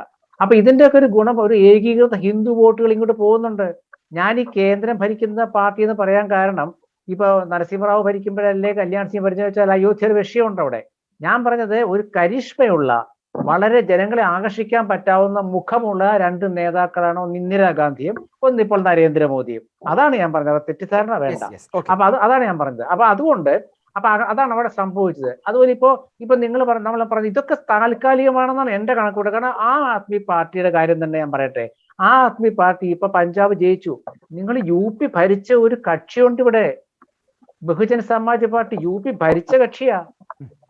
100 ആനകളോ എത്ര ആനകളെ ആനകളൊക്കെ മെലിയുന്ന കാഴ്ചയാണ് ഇന്ന് കാണുന്നത്. അതെ, ആ പ്രതീക്ഷിച്ച ഒരു പാർട്ടി ഇന്ന് 2 സീറ്റിൽ ഒതുങ്ങി. അപ്പൊ ഇത്രേ ഉള്ളു രാഷ്ട്രീയം. അപ്പൊ ഈ ആം ആദ്മി പാർട്ടിയൊക്കെ ഷൂ നിങ്ങൾ പോവും. നിലനിൽക്കുന്ന 2 പാർട്ടികളുണ്ടോ, ഒന്ന് BJPയും ഒന്ന് കോൺഗ്രസുമാണ്. ഈ നിലയ്ക്ക് പോയാൽ കോൺഗ്രസിന് നിലനിൽപ്പ് തന്നെ അപകടത്തിലാകും. അല്ല ഈ നിലയ്ക്ക് പോയാൽ അപകടമാവില്ല. പക്ഷെ ഒരു കൂട്ടായ ഈ മുന്നണി, അതായത് കോൺഗ്രസ് ഒറ്റയ്ക്ക് നിന്നാ തോറ്റുപോകും. കാരണം ഒരു കാലത്ത് BJP മറ്റേ ജനതാ പാർട്ടി 1970 ജനതാ പാർട്ടി എങ്ങനെയാണ് രൂപം കൊണ്ടത്, അതുപോലൊരു മുന്നണി പിന്നീട് ഉണ്ടായി. ഇപ്പൊ UPയുടെ കാലത്തുണ്ടായി. അതിനുശേഷം പിന്നീട് എല്ലാവർക്കും സ്വന്തം ശക്തി തെളിയിക്കാനാ താല്പര്യം. ഇപ്പൊ അഖിലേഷ് യാദവ് ഇവിടെ എന്തുകൊണ്ടാണ് സഖ്യം ഉണ്ടാക്കാതിരുന്നതെന്ന് വെച്ചാൽ അദ്ദേഹം വിചാരിച്ചു ഈ ഒരുപാട് പ്രശ്നങ്ങൾ വന്നപ്പോൾ അവ ഈസി ആയിട്ട് ജയിക്കുമെന്ന് വിചാരിച്ചു. അല്ലെങ്കിൽ അഖിലേഷ് സഖ്യം ഉണ്ടാക്കിയേനെ. സഖ്യം ഉണ്ടാക്കിയിരിക്കുന്ന ഇതല്ല സ്ഥിതി. സഖ്യം ഉണ്ടാക്കിയിരുന്നെങ്കിൽ കോൺഗ്രസ് കിട്ടുന്ന വോട്ടെല്ലാം നോക്കുമ്പോൾ തീർച്ചയായിട്ടും വലിയ മാറ്റം സംഭവിക്കും. ഒന്നിലെ തൂക്ക് സഭയെങ്കിലും ആവും. അപ്പൊ ഇപ്പോഴത്തെ പ്രതിസന്ധി വെച്ചിട്ട് ഇനിയൊരു സഖ്യത്തിന് സാധ്യതയുണ്ടോ? ഇപ്പോൾ ഒരു പക്ഷേ തീർച്ചയായിട്ടും. കാരണം എന്താ വെച്ചാൽ കാര്യം മനസ്സിലായി. ഇപ്പൊ നിങ്ങൾ നോക്കൂ, മഹാരാഷ്ട്രയില് ഒരിക്കലും വിചാരിച്ചോ ശിവസേനയുമായിട്ട് കോൺഗ്രസിന് കൂട്ടുകൂടാൻ കഴിയുമെന്ന്? ശരിയാണ്. ശിവസേന അവരുടെ ആ രാഷ്ട്രീയം അതും ഒരു വലിയ മാറ്റമൊന്നും സംഭവിച്ചിട്ടില്ല. ആ രാഷ്ട്രീയം നിലനിർത്തിക്കൊണ്ട് അവരൊരു മഹാ അഘാടി എന്നുള്ള സഖ്യം ഉണ്ടാക്കി. NCP, കോൺഗ്രസ്, ശിവസേന എത്ര ഭംഗിയായിട്ട് ഭരിക്കുന്നു. ശരി. നേരെ നിങ്ങൾ നോക്കൂ, രാജസ്ഥാൻ, കോൺഗ്രസ് വലിയ സ്റ്റേറ്റ് ആണ് രാജസ്ഥാൻ. മഹാരാഷ്ട്ര വലിയ സ്റ്റേറ്റ് ആണ്. കോൺഗ്രസിനെ സംബന്ധിച്ചോളം അവരുടെ ഉള്ളിൽ ഉള്ള നേതാവിനെ പോലും കൃത്യമായി സംഘടിപ്പിക്കാൻ സാധിക്കാത്ത ഒരു അവസരത്തിലാണ് നമ്മൾ ഈ ചർച്ച പോലും സംഘടിപ്പിക്കുന്നത്. അങ്ങനെയുള്ള നിലയ്ക്ക് കോൺഗ്രസിന്റെയൊക്കെ അഭിപ്രായം, അല്ലെങ്കിൽ അവർക്ക് പോലും ഉയർത്തിക്കാട്ടാൻ ഒരു നേതാവിനെ മുന്നോട്ട് കൊണ്ടുവരാൻ പറ്റാത്ത സാഹചര്യത്തിൽ ഒരു വിശാലമായ ഒരു മുന്നണിയെ രൂപപ്പെടുത്തി എടുക്കുക എന്ന് പറഞ്ഞാൽ അത് അത്ര അതിസങ്കീർണമായ ഒരു കാര്യത്തെ കുറിച്ച് നമ്മൾ സംസാരിക്കുന്നത് അല്ലേ? അല്ല ഞാൻ പറഞ്ഞുതരാം. കോൺഗ്രസിന് ഇപ്പൊ താൽക്കാലിക പ്രസിഡന്റ് ആണ് ഉള്ളത്. ഇത് അടുത്ത AICC സമ്മേളനം ഇപ്പൊ വരുമ്പോൾ ആ സമ്മേളനത്തിൽ വെച്ചിട്ട് പുതിയ പ്രസിഡന്റിനെ തെരഞ്ഞെടുക്കുമെന്ന് അത് യാതൊരു സംശയവുമില്ല. ഇപ്പൊ നമ്മുടെ കോൺഗ്രസിൽ തന്നെ ഒരു വിഭാഗം മിടുക്കരായ നേതാക്കൾ G23 എന്ന ഗ്രൂപ്പ് ഉണ്ടാക്കിയിട്ടുണ്ട്. അപ്പൊ ആ ഗ്രൂപ്പിലുള്ള നേതാക്കള് അവരെ കൂടി കണക്കിലെടുക്കണം. ഇപ്പൊ നേരത്തെ ദേവപ്രസാദ് പറഞ്ഞ പോലെ ഇപ്പൊ കോൺഗ്രസിന്റെ രാഹുൽ ഗാന്ധി ഉപദേശിക്കുന്ന ആരാന്ന് നമുക്കറിയാം. കാരണം ഒരു ബന്ധമില്ലാത്തവര്. പക്ഷെ അവരെ കുറ്റം പറഞ്ഞിട്ട് ചിലതാണ്. രാജസ്ഥാനിലെ ചില KC വേണുഗോപാലിനെ പ്രത്യേകിച്ച് പേരെടുത്ത് പറയാറുണ്ട്. ഞാൻ അങ്ങനെ പേരെടുത്ത് പറയുന്നില്ല. രാജസ്ഥാനിലെ ഒരു മന്ത്രിസഭ ഉണ്ടാക്കാൻ KC വേണുഗോപാലാണ് മുൻകൈ. അവിടെ ആ കാലത്ത് അയാളായിരുന്ന നിരീക്ഷകൻ. വേണുഗോപാലിന്റെ വിജയമൊന്നും അല്ല, അത് നമ്മുടെ അവിടുത്തെ രാജസ്ഥാൻ മുഖ്യമന്ത്രിയുടെ വിജയം തന്നെയാണ്, സംശയമൊന്നുമില്ല. കർണാടകയിൽ സംഭവിച്ചു. രാഷ്ട്രീയത്തിൽ ഇങ്ങനെ ഒരുപാട് പ്രശ്നങ്ങൾ അങ്ങോട്ടും ഇങ്ങോട്ടൊക്കെ സംഭവിക്കുമ്പോൾ ജയിക്കുമ്പോൾ അയാൾ നല്ലത്, തോൽക്കുമ്പോൾ അയാൾ ചീത്ത എന്ന് പറയുന്നതിന് അർത്ഥമില്ല. കോൺഗ്രസിൽ മുഴുവൻ സമയം പ്രസിഡന്റ് വരിക, കോൺഗ്രസിന്റെ പ്രാദേശിക സ്റ്റേറ്റ് ഘടകങ്ങൾ ഭംഗിയായിട്ട് കൊണ്ടുപോകാൻ പറ്റുക, അതിപ്പോ പറ്റുന്നില്ല. പഴയ കാലത്താണെങ്കിൽ തമിഴ്നാട്ടിൽ GK മൂപ്പനാർ, കർണാടകത്തിൽ ദേവരാജരഷ്, മറ്റേ ചെന്നറെഡ്ഡി ആന്ധ്രയില്, റോസയ്യ ആന്ധ്രയില്, മഹാരാഷ്ട്രയിൽ പോവാർ, ഇങ്ങനെ ഒരുപാട് പേരുണ്ട്. ഇപ്പൊ പുതിയ തലമുറയിൽ വന്നപ്പോ ഇവർക്കൊന്നും ഒരു ജനങ്ങളുമായിട്ട്, നേരത്തെ ദേവപ്രസാദ് പറഞ്ഞ പോലെ പണ്ട് ആന്റണി എന്ന് പറയുന്ന ആൾക്കൊരു നിലപാടുണ്ടായിരുന്നു, കരുണാകരന്റെ ഒരു നിലപാടുണ്ടായിരുന്നു. ഇപ്പൊ അങ്ങനെ ഇപ്പോഴത്തെ യൂത്ത് കോൺഗ്രസ്സുകാർക്ക് എന്ത് നിലപാടാണുള്ളത്? ഒരു നിലപാടും ഇല്ല. അവരെ സംബന്ധിച്ചുള്ള ഏതെങ്കിലും ഒരു നേതാവിന്റെ ഒപ്പം നിൽക്കുക, നാളെ കാലുമാറ. നിലപാടിലൂടെ വരണം. 69-70 youth Congress as A pressure group എന്നാണ് പറഞ്ഞിരുന്നത്. ആ നിലപാടിലൂടെ വളർന്നു വന്നാണ് കോൺഗ്രസ് നേതൃത്വം കേരളത്തില്. അതേ നിലപാടുള്ള ആളാണ് AK ആന്റണി ഇപ്പൊ അവിടെ ഇരിക്കുന്നത്. അദ്ദേഹം ഒരു കാലത്ത് പല സംസ്ഥാനങ്ങളിലും അദ്ദേഹം ഇടപെട്ടിരുന്നു. മധ്യപ്രദേശ് തെരഞ്ഞെടുപ്പിൽ ആന്റണി ഇടപെട്ടാണ് മധ്യപ്രദേശ് തെരഞ്ഞെടുപ്പില് അന്ന് കമൽനാഥ് മുഖ്യമന്ത്രിയായി. പിന്നീട് അവിടെ സംഭവിച്ച് കോൺഗ്രസിന്റെ MLA-മാർ കാശ് കൂടുതൽ കിട്ടിയപ്പോൾ BJPക്കൊപ്പം പോയി. ഇപ്പൊ നാളെ കേന്ദ്രം ഭരിക്കുന്ന കോൺഗ്രസ് ആണെങ്കിൽ BJPക്കാരെല്ലാം കോൺഗ്രസിന്റെ കൂടെ പോകും. കാരണം കോടികൾ അവിടെയാ വിതരണം ചെയ്യുക, അത്രേ ഉള്ളൂ. ഇപ്പൊ ഗോവയിൽ തന്നെ നിങ്ങൾ നോക്കൂ. ഗോവയിൽ കഴിഞ്ഞ തവണ കോൺഗ്രസ് കിട്ടിയ സീറ്റും ഇത്തവണ കോൺഗ്രസ് അധികാരത്തിൽ വന്നേനെ. ഈ TMC, തൃണമൂൽ കോൺഗ്രസും NCP കൂടെ സഹായിച്ചതിനെ കോൺഗ്രസിന് കിട്ടിയത്. പക്ഷെ അവരെല്ലാവരും വിചാരിച്ചു അവരൊക്കെ പരസ്പരം അവർക്കൊക്കെ കൂടുതൽ സീറ്റ് കിട്ടുമെന്ന് വിചാരിച്ചു. അത് തന്നെയാണ് മണിപ്പൂരിൽ സംബന്ധിച്ച്. അത് തന്നെയാണ് ഐക്യം. വളരെ അങ്ങ് പറഞ്ഞതിന്റെ ഒരു ചുരുക്കം ഞാൻ പറയാം. ഐക്യമുണ്ടെങ്കിൽ ഈ റിസൾട്ട് പോലും മാറി മറിഞ്ഞേനെ അല്ലെ? അത്രമാത്രം അല്ലെ? തീർച്ചയായിട്ടും. വിശാല മുന്നണി CPM പറയുന്ന മുന്നണി അല്ല കേട്ടോ. എനിക്ക് CPM പറയുന്ന ഇടതുപക്ഷ മതേതര മൂന്നാം ചേരിയൊന്നും അല്ല. അതായത് ബഹുജന അടിത്തറയുള്ള പ്രാദേശിക പാർട്ടികളുടെ മുന്നണി. അത് നിങ്ങൾ നോക്കൂ, ഈ അടുത്ത 24-ലത്തെ ലോക്സഭാ തെരഞ്ഞെടുപ്പ് വരുമ്പോൾ ഈ സമാജ്വാദി പാർട്ടിയുടെ അഖിലേഷ് യാദവ്, കാരണം അദ്ദേഹത്തിന് ഇപ്പൊ ആഗ്രഹം എന്താ വെച്ചാല് എത്ര സീറ്റ് എനിക്ക് കിട്ടുന്ന ഒരു തോന്നൽ ഉണ്ടാക്കിയിട്ട് അടുത്ത തവണ ബാർഗെയിൻ ചെയ്യാൻ ഉദ്ദേശം ഉണ്ടാവും. അതും കാണും വേണമെങ്കിൽ. ശരി, ഞാൻ തിരിച്ചു വരാം. ശ്രീ ടി ദേവപ്രസാദ്, ഇവിടെ ഒരു കോൺഗ്രസിനെ സംബന്ധിച്ചിടത്തോളം അവർക്ക് കൃത്യമായിട്ടുള്ള ഒരു പ്രസിഡന്റിനെ വന്നാൽ തീരുന്ന പ്രശ്നം മാത്രമാണോ ഇത്? അതിന്റെ ഒരു അറ്റത്തെ ഒരു പ്രശ്നം മാത്രമല്ലേ ഉള്ളൂ? കോൺഗ്രസ് കഴിഞ്ഞ ഇത്രയും വർഷങ്ങളായിട്ട് എല്ലാ അടിത്തട്ടിൽ മുതൽ അവരുടെ പാർട്ടി സംവിധാനം തന്നെ ഏറെക്കുറെ നിലയ്ക്കുന്ന സാഹചര്യത്തിലേക്ക് പോയിട്ടില്ലേ?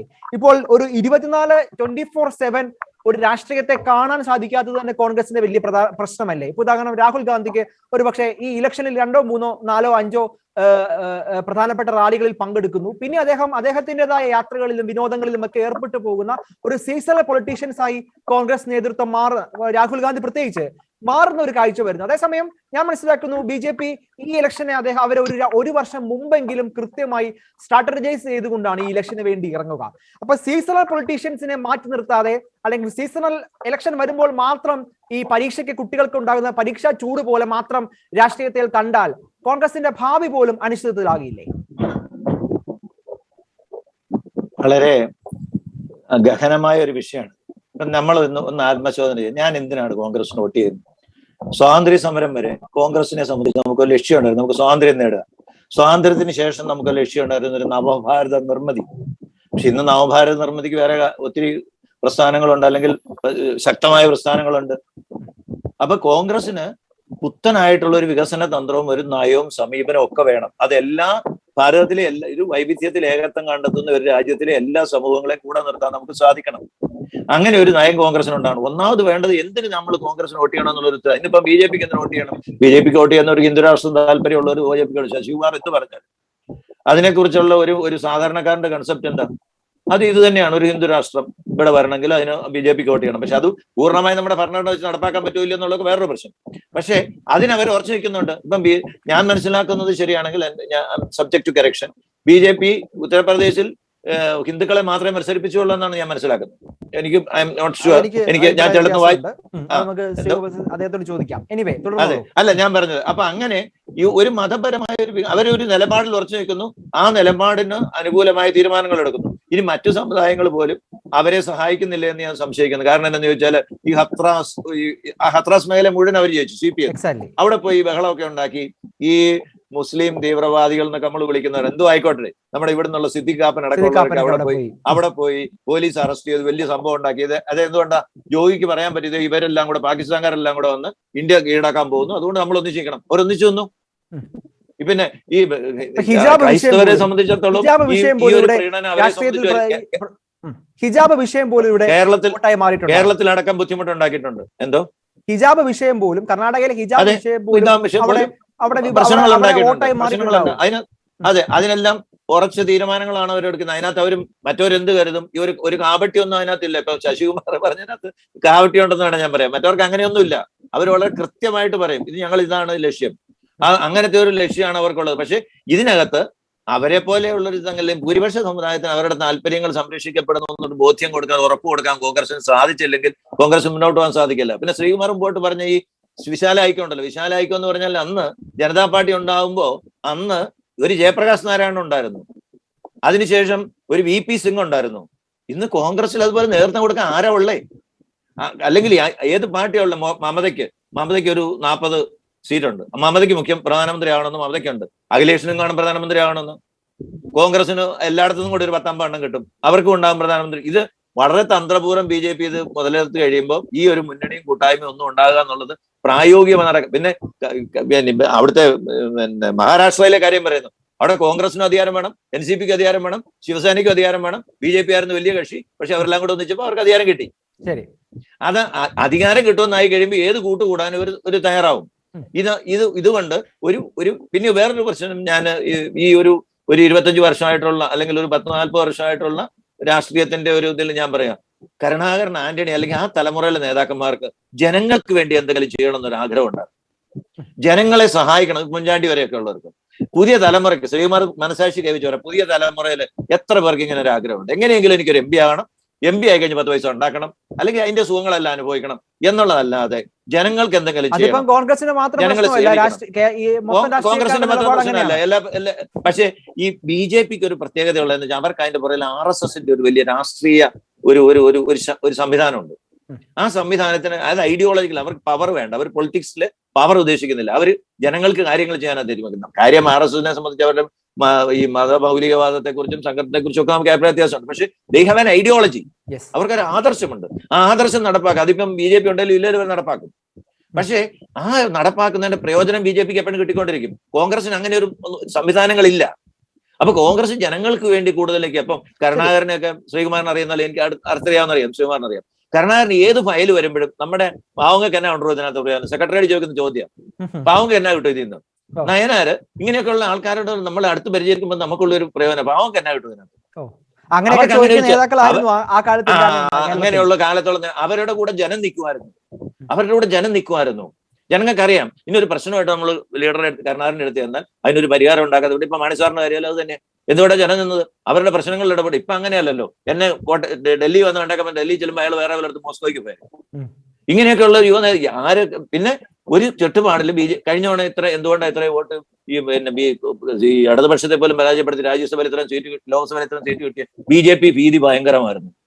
BJP ഭീതി ഭയങ്കരമായിട്ട് അങ്ങ് വളർത്തിയെടുത്തത് കൊണ്ട് ക്രിസ്ത്യൻ സമുദായം, മുസ്ലിം സമുദായം അറിഞ്ഞു കാലത്തെ പള്ളിയിൽ പോയി വോട്ട് ചെയ്തു. കോൺഗ്രസ്സുകാരോടുള്ള സ്നേഹം കൊണ്ടൊന്നും ആയിരുന്നില്ല. പക്ഷെ അതിനെ ഉണ്ടാവുമെന്ന് കോൺഗ്രസ് കണ്ടറിയണം.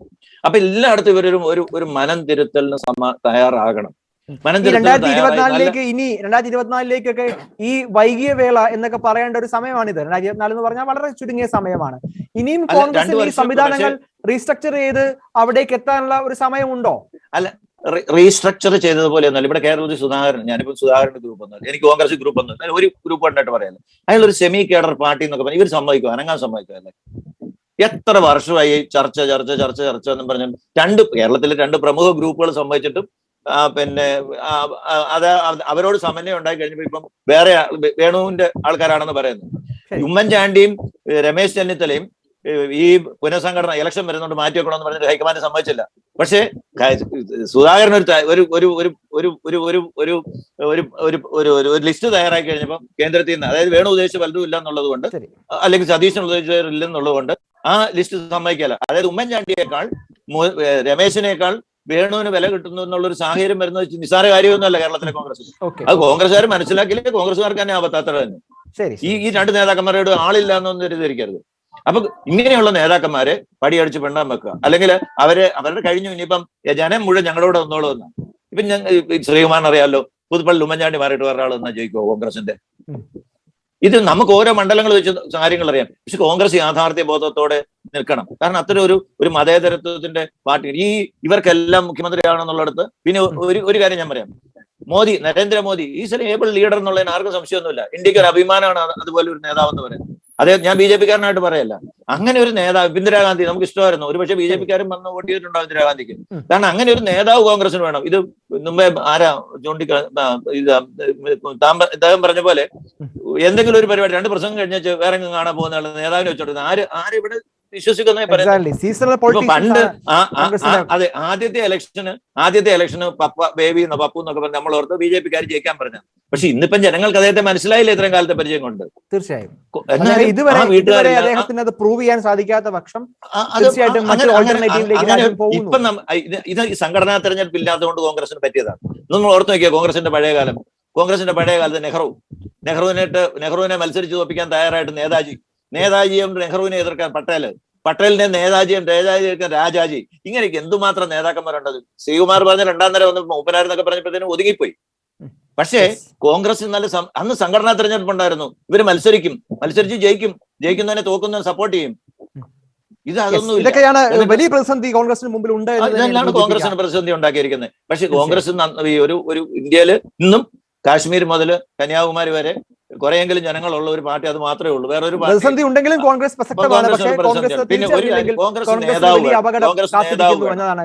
ജനങ്ങളോടൊപ്പം നിൽക്കുന്ന ഒരു നേതാവ് വേണം. അദ്ദേഹത്തിന് പദ്ധതികൾ ഉണ്ടാകണം. ആ പദ്ധതികൾ അനുസരിച്ച് ഒരു ചേർക്കണം. പിന്നെ BJP അവർക്ക് ജയിക്കാൻ പറ്റി അവരുടെ ഒരു പദ്ധതി അവർ തയ്യാറാക്കിയിട്ടുണ്ട്. ആ പദ്ധതിയെ നേരിടാൻ എന്താ വേണ്ടത് കോൺഗ്രസ് എന്തെങ്കിലും ഭൂരിപക്ഷ സമുദായത്തെ സപ്പോർട്ട് ചെയ്തുകൊണ്ടാണ് പറഞ്ഞ ഉടനെ കമ്മ്യൂണിസ്റ്റുകാർ മൃദു ഹിന്ദുത്വ എന്ന് പറയും. അത് കേട്ട് കഴിയുമ്പോൾ പിന്നെ കോൺഗ്രസ്സുകാർ മിണ്ടിയാണ്. ഹിന്ദുക്കളുടെ വികാരം കോൺഗ്രസ് സപ്പോർട്ട് ചെയ്യില്ല. പിന്നെ കോൺഗ്രസിന്റെ വികാരം ആര് സപ്പോർട്ട് ചെയ്യും? അവരുടെ കൂടെ കോൺഗ്രസ് ഹിന്ദുക്കൾ പോകും. നാച്ചുറൽ. കോൺഗ്രസ് അപകടം മനസ്സിലാക്കി ഉണർന്ന് പ്രവർത്തിച്ചാൽ ഇനിയും പറ്റും. പക്ഷേ ഇപ്പോഴത്തെ നേതൃത്വത്തെ കൊണ്ട് അതിന് കൊള്ളുവന്നോ നമുക്ക് പറയാൻ പറ്റില്ല. അത്ര പ്രതീക്ഷ നൽകുന്ന ഒരു നേതാവ്. ഞാൻ ശശികുമാറിലേക്ക് പോവാണ്. ഈ ചർച്ച ഏറ്റവും അവസാന ഘട്ടത്തിലേക്ക് വരികയാണ്. 2024 ഉൾപ്പെടെയുള്ള വിഷയങ്ങൾ അവിടെ നിൽക്കട്ടെ.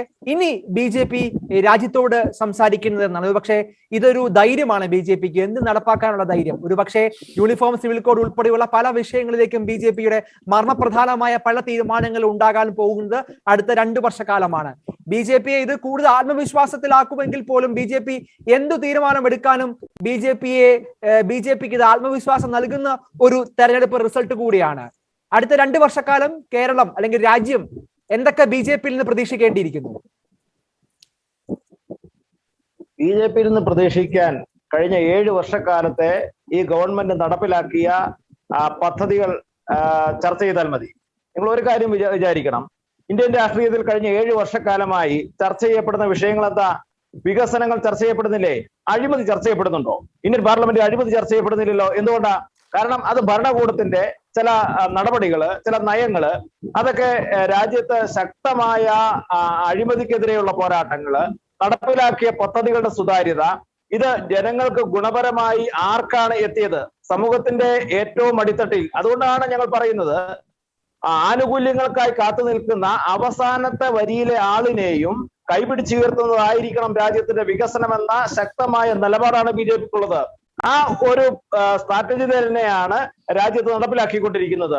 അതുകൊണ്ടാണ് വികസന കാര്യത്തില് ശക്തമായ ചില നടപടികളും തീരുമാനങ്ങളും എടുത്ത് മുന്നോട്ട് പോകുമ്പോൾ രാജ്യത്ത് സാധാരണക്കാരായ ജനങ്ങൾ ഈ തെരഞ്ഞെടുപ്പിൽ പങ്കാളികളാകുന്നു. ആ തെരഞ്ഞെടുപ്പിൽ പങ്കാളികളാകുന്ന ആളുകൾ BJPക്ക് അനുകൂലമായി വോട്ട് ചെയ്യുന്ന രാഷ്ട്രീയ സാഹചര്യം ഉണ്ടാകുന്നു. ഇവിടെ കോൺഗ്രസിന്റെ അവസ്ഥ വളരെ ദയനീയമാണ്. കാരണം കോൺഗ്രസിന് ഇനി തിരിച്ചുവരവ് എന്ന് പറഞ്ഞാൽ അത്ര എളുപ്പമുള്ള കാര്യമല്ല. കാരണം അവർക്കൊരു നേതാവില്ല, അവർക്കൊരു സംവിധാനമില്ല. പല സംസ്ഥാനങ്ങളിലും അവർക്ക് തകർന്നടിയുന്നു. BJP ആഗ്രഹിച്ചു അത് തന്നെയല്ലേ? BJP ആഗ്രഹിക്കണമെന്നില്ല. അവർ സ്വയം നശിക്കുമ്പോൾ കോൺഗ്രസ് മുക്ത ഭാരതം എന്നുള്ള BJPയുടെ സന്തോഷത്തിന് ഒരു അവസരം കൂടിയാവും. അതിന്റെ അർത്ഥം കോൺഗ്രസ് ഇല്ലാതാവുക എന്നുള്ളതല്ല. കോൺഗ്രസ് മുക്ത ഭാരതം എന്ന് BJP മുന്നോട്ട് വെച്ച ആശയം എന്ന് പറയുന്നത് അഴിമതി മുക്ത ഭാരതം. കാരണം 60 വർഷക്കാലത്തെ കോൺഗ്രസിന്റെ ഭരണകൂടത്തിന്റെ നയങ്ങള്, നടപടികള് എല്ലാം അഴിമതിയിൽ മുങ്ങിക്കളിച്ചതായിരുന്നു. അത് നമ്മൾ എല്ലാവരും ചർച്ച ചെയ്യപ്പെട്ടതാണ്.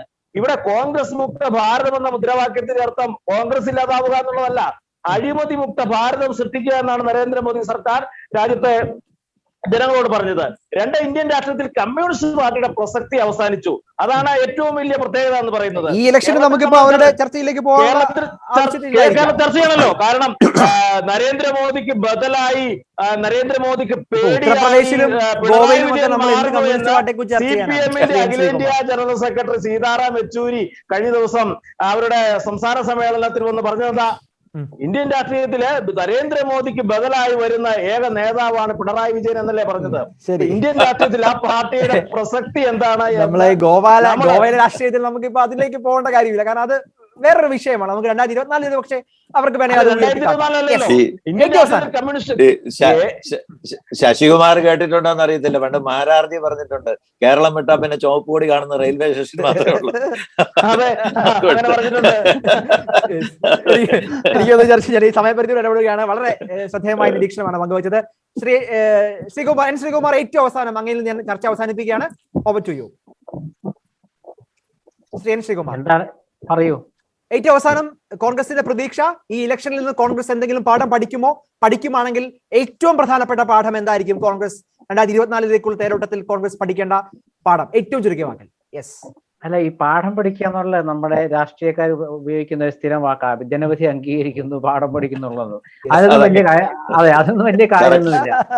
കോൺഗ്രസിൽ എന്താ പ്രശ്നം എന്ന് വെച്ചാല് കോൺഗ്രസിന് AICC സമ്മേളനം നടക്കുമ്പോഴേ കോൺഗ്രസിന്റെ ഭാവി അറിയുള്ളൂ. അത് മാത്രമല്ല, കോൺഗ്രസിന് വളരെ ഒരു കളക്റ്റീവ് ലീഡർഷിപ്പ് അതിന് ആവശ്യമുണ്ട്. കാരണം രാഹുൽ ഗാന്ധിക്കും പ്രിയങ്ക ഗാന്ധിക്കും ഒക്കെ സത്യം പറഞ്ഞാൽ അവർ ഭയങ്കര മനുഷ്യത്വമുള്ള കുട്ടികളാണ്, ആ സംശയമില്ലാത്ത കാര്യമാണ്. കാരണം പ്രിയങ്ക ഗാന്ധിയൊക്കെ UP-യിലൊക്കെ ഹസ്രത്തിലൊക്കെ പോയിട്ട് എന്തൊക്കെ ഇടപെടലുകൾ നടത്തി. പക്ഷെ ജനങ്ങൾക്ക് അതൊരു വിഷയമല്ല. കാരണം അവരെ സംബന്ധിച്ചിടത്തോളം ഞാൻ പറഞ്ഞാൽ ഉറച്ചു നിൽക്കുക. കാരണം ഒരു ഹിന്ദുത്വവാദ രാഷ്ട്രീയം നമ്മുടെ ചുറ്റും കിടന്ന് പറക്കുന്നുണ്ട്. അപ്പൊ നേരത്തെ ദേവപ്രസാദ് ഒരു കാര്യം പറഞ്ഞു, ഈ ഭൂരിപക്ഷ വിഭാഗത്തെ കൂടെ നിർത്തണം. ഞാൻ ചെറിയൊരു ഉദാഹരണം പറയാം. AK ആന്റണി മുഖ്യമന്ത്രിയായിരുന്ന സമയത്ത് തിരുവനന്തപുരത്ത് അദ്ദേഹം വിമാനം ഇറങ്ങിയപ്പോൾ ഒരു പ്രസ്താവന നടത്തി, ന്യൂനപക്ഷങ്ങള് സമ്മർദ്ദം ചെലുത്തി കുറെ ഇല്ലാത്തതൊക്കെ വാങ്ങിക്കുന്നത്. എന്തൊരു കോലാഹലം ഉണ്ടാക്കിയത്. പക്ഷെ ശ്രീകുമാരെ അക്കാര്യത്തിൽ ആന്റണി തന്റെ ഇടം കാണിച്ചില്ല. കാരണം ന്യൂനപക്ഷം എന്ന് പറയുമ്പോൾ അത് മുസ്ലിമുകളാണെന്ന് അദ്ദേഹം തുറന്നു പറഞ്ഞില്ലല്ലോ, ബാക്കി ക്രൈസ്തവരല്ലല്ലോ. ന്യൂനപക്ഷം എന്ന് പറയുമ്പോൾ എല്ലാത്തിനകത്തും ഈ ക്രൈസ്തവരും എല്ലാം പെട്ടെന്ന് എല്ലാവരും എതിരായി. പക്ഷെ അന്ന് മറുപടി, അതായത് രാഹുൽ ഗാന്ധിയും പ്രിയങ്ക ഗാന്ധിയും UP-യിലെ തെരഞ്ഞെടുപ്പ് സമയത്ത് കാണിച്ച ചില രാഷ്ട്രീയ നിലപാടുകൾ നമ്മൾ പരസ്യമായി കണ്ടതാണ്.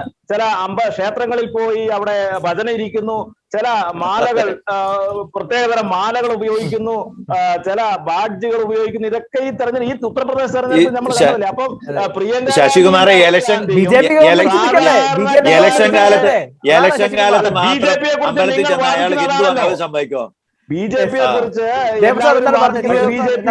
ആണല്ലോ. അല്ല, അത് ജെനുവിനായിട്ട് നിങ്ങൾ വിശ്വസിക്കുന്നുണ്ട്. മോദി അമ്പലത്തിൽ വിശ്വസിക്കുന്ന ആളാ. ഇത് ഇലക്ഷന് തലേ ദിവസം പോയി ഒരാള് അമ്പലത്തിലോട്ട് കയറിയാൽ കാണുന്ന ജനത്തിന് അറിയാമല്ലോ ഇത് ചുമ്മാ ഞങ്ങളുടെ വോട്ട് മേടിക്കാൻ വന്നതാണ്. സംശയം വല്ലതും ഉണ്ടോ? കബളിപ്പിക്കാൻ പറ്റിയല്ല ജനങ്ങളെ. ജനങ്ങൾക്കറിയാം. ഇപ്പൊ കരുണാകരൻ ഉണ്ടായിരുന്ന കാലത്ത് എല്ലാ ദിവസവും ഗുരുവായൂർ പോകുമായിരുന്നു. എല്ലാ 1-ാം തീയതി ഗുരുവായൂർ പോകുന്നു. ശ്രീകുമാർ തൃശ്ശൂർ റിപ്പോർട്ടറായിരുന്നു, ശ്രീകുമാറിന് അറിയാം. പക്ഷേ കോൺഗ്രസ് വേറെ ആരാ ഉള്ളേ? അന്ന് BJPയെ തടഞ്ഞു നിർത്തിയ ഒരു കാര്യം കരുണാകരന്റെ ഗുരുവായൂർ ഭക്തിയായിരുന്നു. ഹിന്ദുക്കൾക്ക് വിശ്വാസം ഉണ്ടായിരുന്നു കരുണാകരൻ ഇരിക്കുമ്പോൾ ഞങ്ങൾക്ക് ദോഷമൊന്നും വരികയല്ലെന്ന്. അത് തടഞ്ഞു നിർത്തും, അത് പോയി. ഇനി ഇപ്പം അതുകൊണ്ട് അമ്പലത്തിൽ പോകുന്നവരൊക്കെ കാണും. പക്ഷെ അത് കാര്യമില്ലല്ലോ. ആ വിശ്വാസം വരണ്ട ജനങ്ങൾക്ക്. ആ വിശ്വാസം ജനങ്ങൾ കൊടുക്കാൻ മോദിക്ക് പറ്റുന്നുണ്ട്, അല്ലെ യോgi ആദിത്യനാഥിന് പറ്റുന്നുണ്ട്. അവര് സ്ഥാനാർത്ഥി സ്ഥാനത്തിൽ പോലും അത് കാണിക്കുന്നുണ്ട്. അത് മറച്ചു വെക്കരുത്. പിന്നെ റാഫാല പോലെയുള്ള അഴിമതിയുള്ളപ്പോ അഴിമതി ഇല്ലായിരുന്നു എന്നൊന്നും പറയരുത്. അതൊക്കെ ഞങ്ങൾക്കറിയാം. അപ്പൊ അതുകൊണ്ട് അങ്ങനെയുള്ള വിവാദം മോദി വളരെ. പക്ഷെ ഒരു കാര്യമുണ്ട്, ഒരു കാര്യം കൂടെ ഞാൻ പറഞ്ഞോട്ടെ. ഈ രാഷ്ട്രീയത്തിൽ ഒരു പാർട്ടിക്ക് ഭാവി ഉള്ളു എന്നതാണ് ഈ ഇലക്ഷൻ റിസൾട്ട് നമ്മളെ പഠിപ്പിക്കുന്നത്. അതുകൊണ്ടാണ് പഞ്ചാബിൽ കോൺഗ്രസിന്റെ പതനം, മറ്റു സംസ്ഥാനങ്ങളിൽ കോൺഗ്രസിന്റെ പതനം സൂചിപ്പിക്കുന്നത്. ആ വിശ്വാസം ജനങ്ങൾക്കുള്ളത് കൊണ്ടായിരിക്കാം ഒരുപക്ഷെ നരേന്ദ്രമോദിയെയും യോഗി ആദിത്യനാഥിനെയും ഒക്കെ രാജ്യം നെഞ്ചേറ്റി സ്വീകരിച്ചത്. അവിടെയായിരിക്കാം ഒരുപക്ഷെ അരവിന്ദ് കെജ്രിവാളിന്റെ പാത പിന്തുടർന്നുകൊണ്ട് അവിടെ മാജിക് ചെയ്യുവാൻ പഞ്ചാബിൽ ആം ആദ്മിക്ക് സാധിക്കുമെന്ന് രാജ്യത്തെ ജനങ്ങൾ വിശ്വസിച്ചത്. എന്തായാലും ബാക്കി കാര്യങ്ങൾ വരും ദിവസങ്ങളിൽ നമുക്ക് ചർച്ച ചെയ്യാം. ഈ ചർച്ചയിൽ ഏറെ സജീവമായി പങ്കെടുത്ത പ്രിയപ്പെട്ട അതിഥികൾക്ക് നന്ദി, നമസ്കാരം.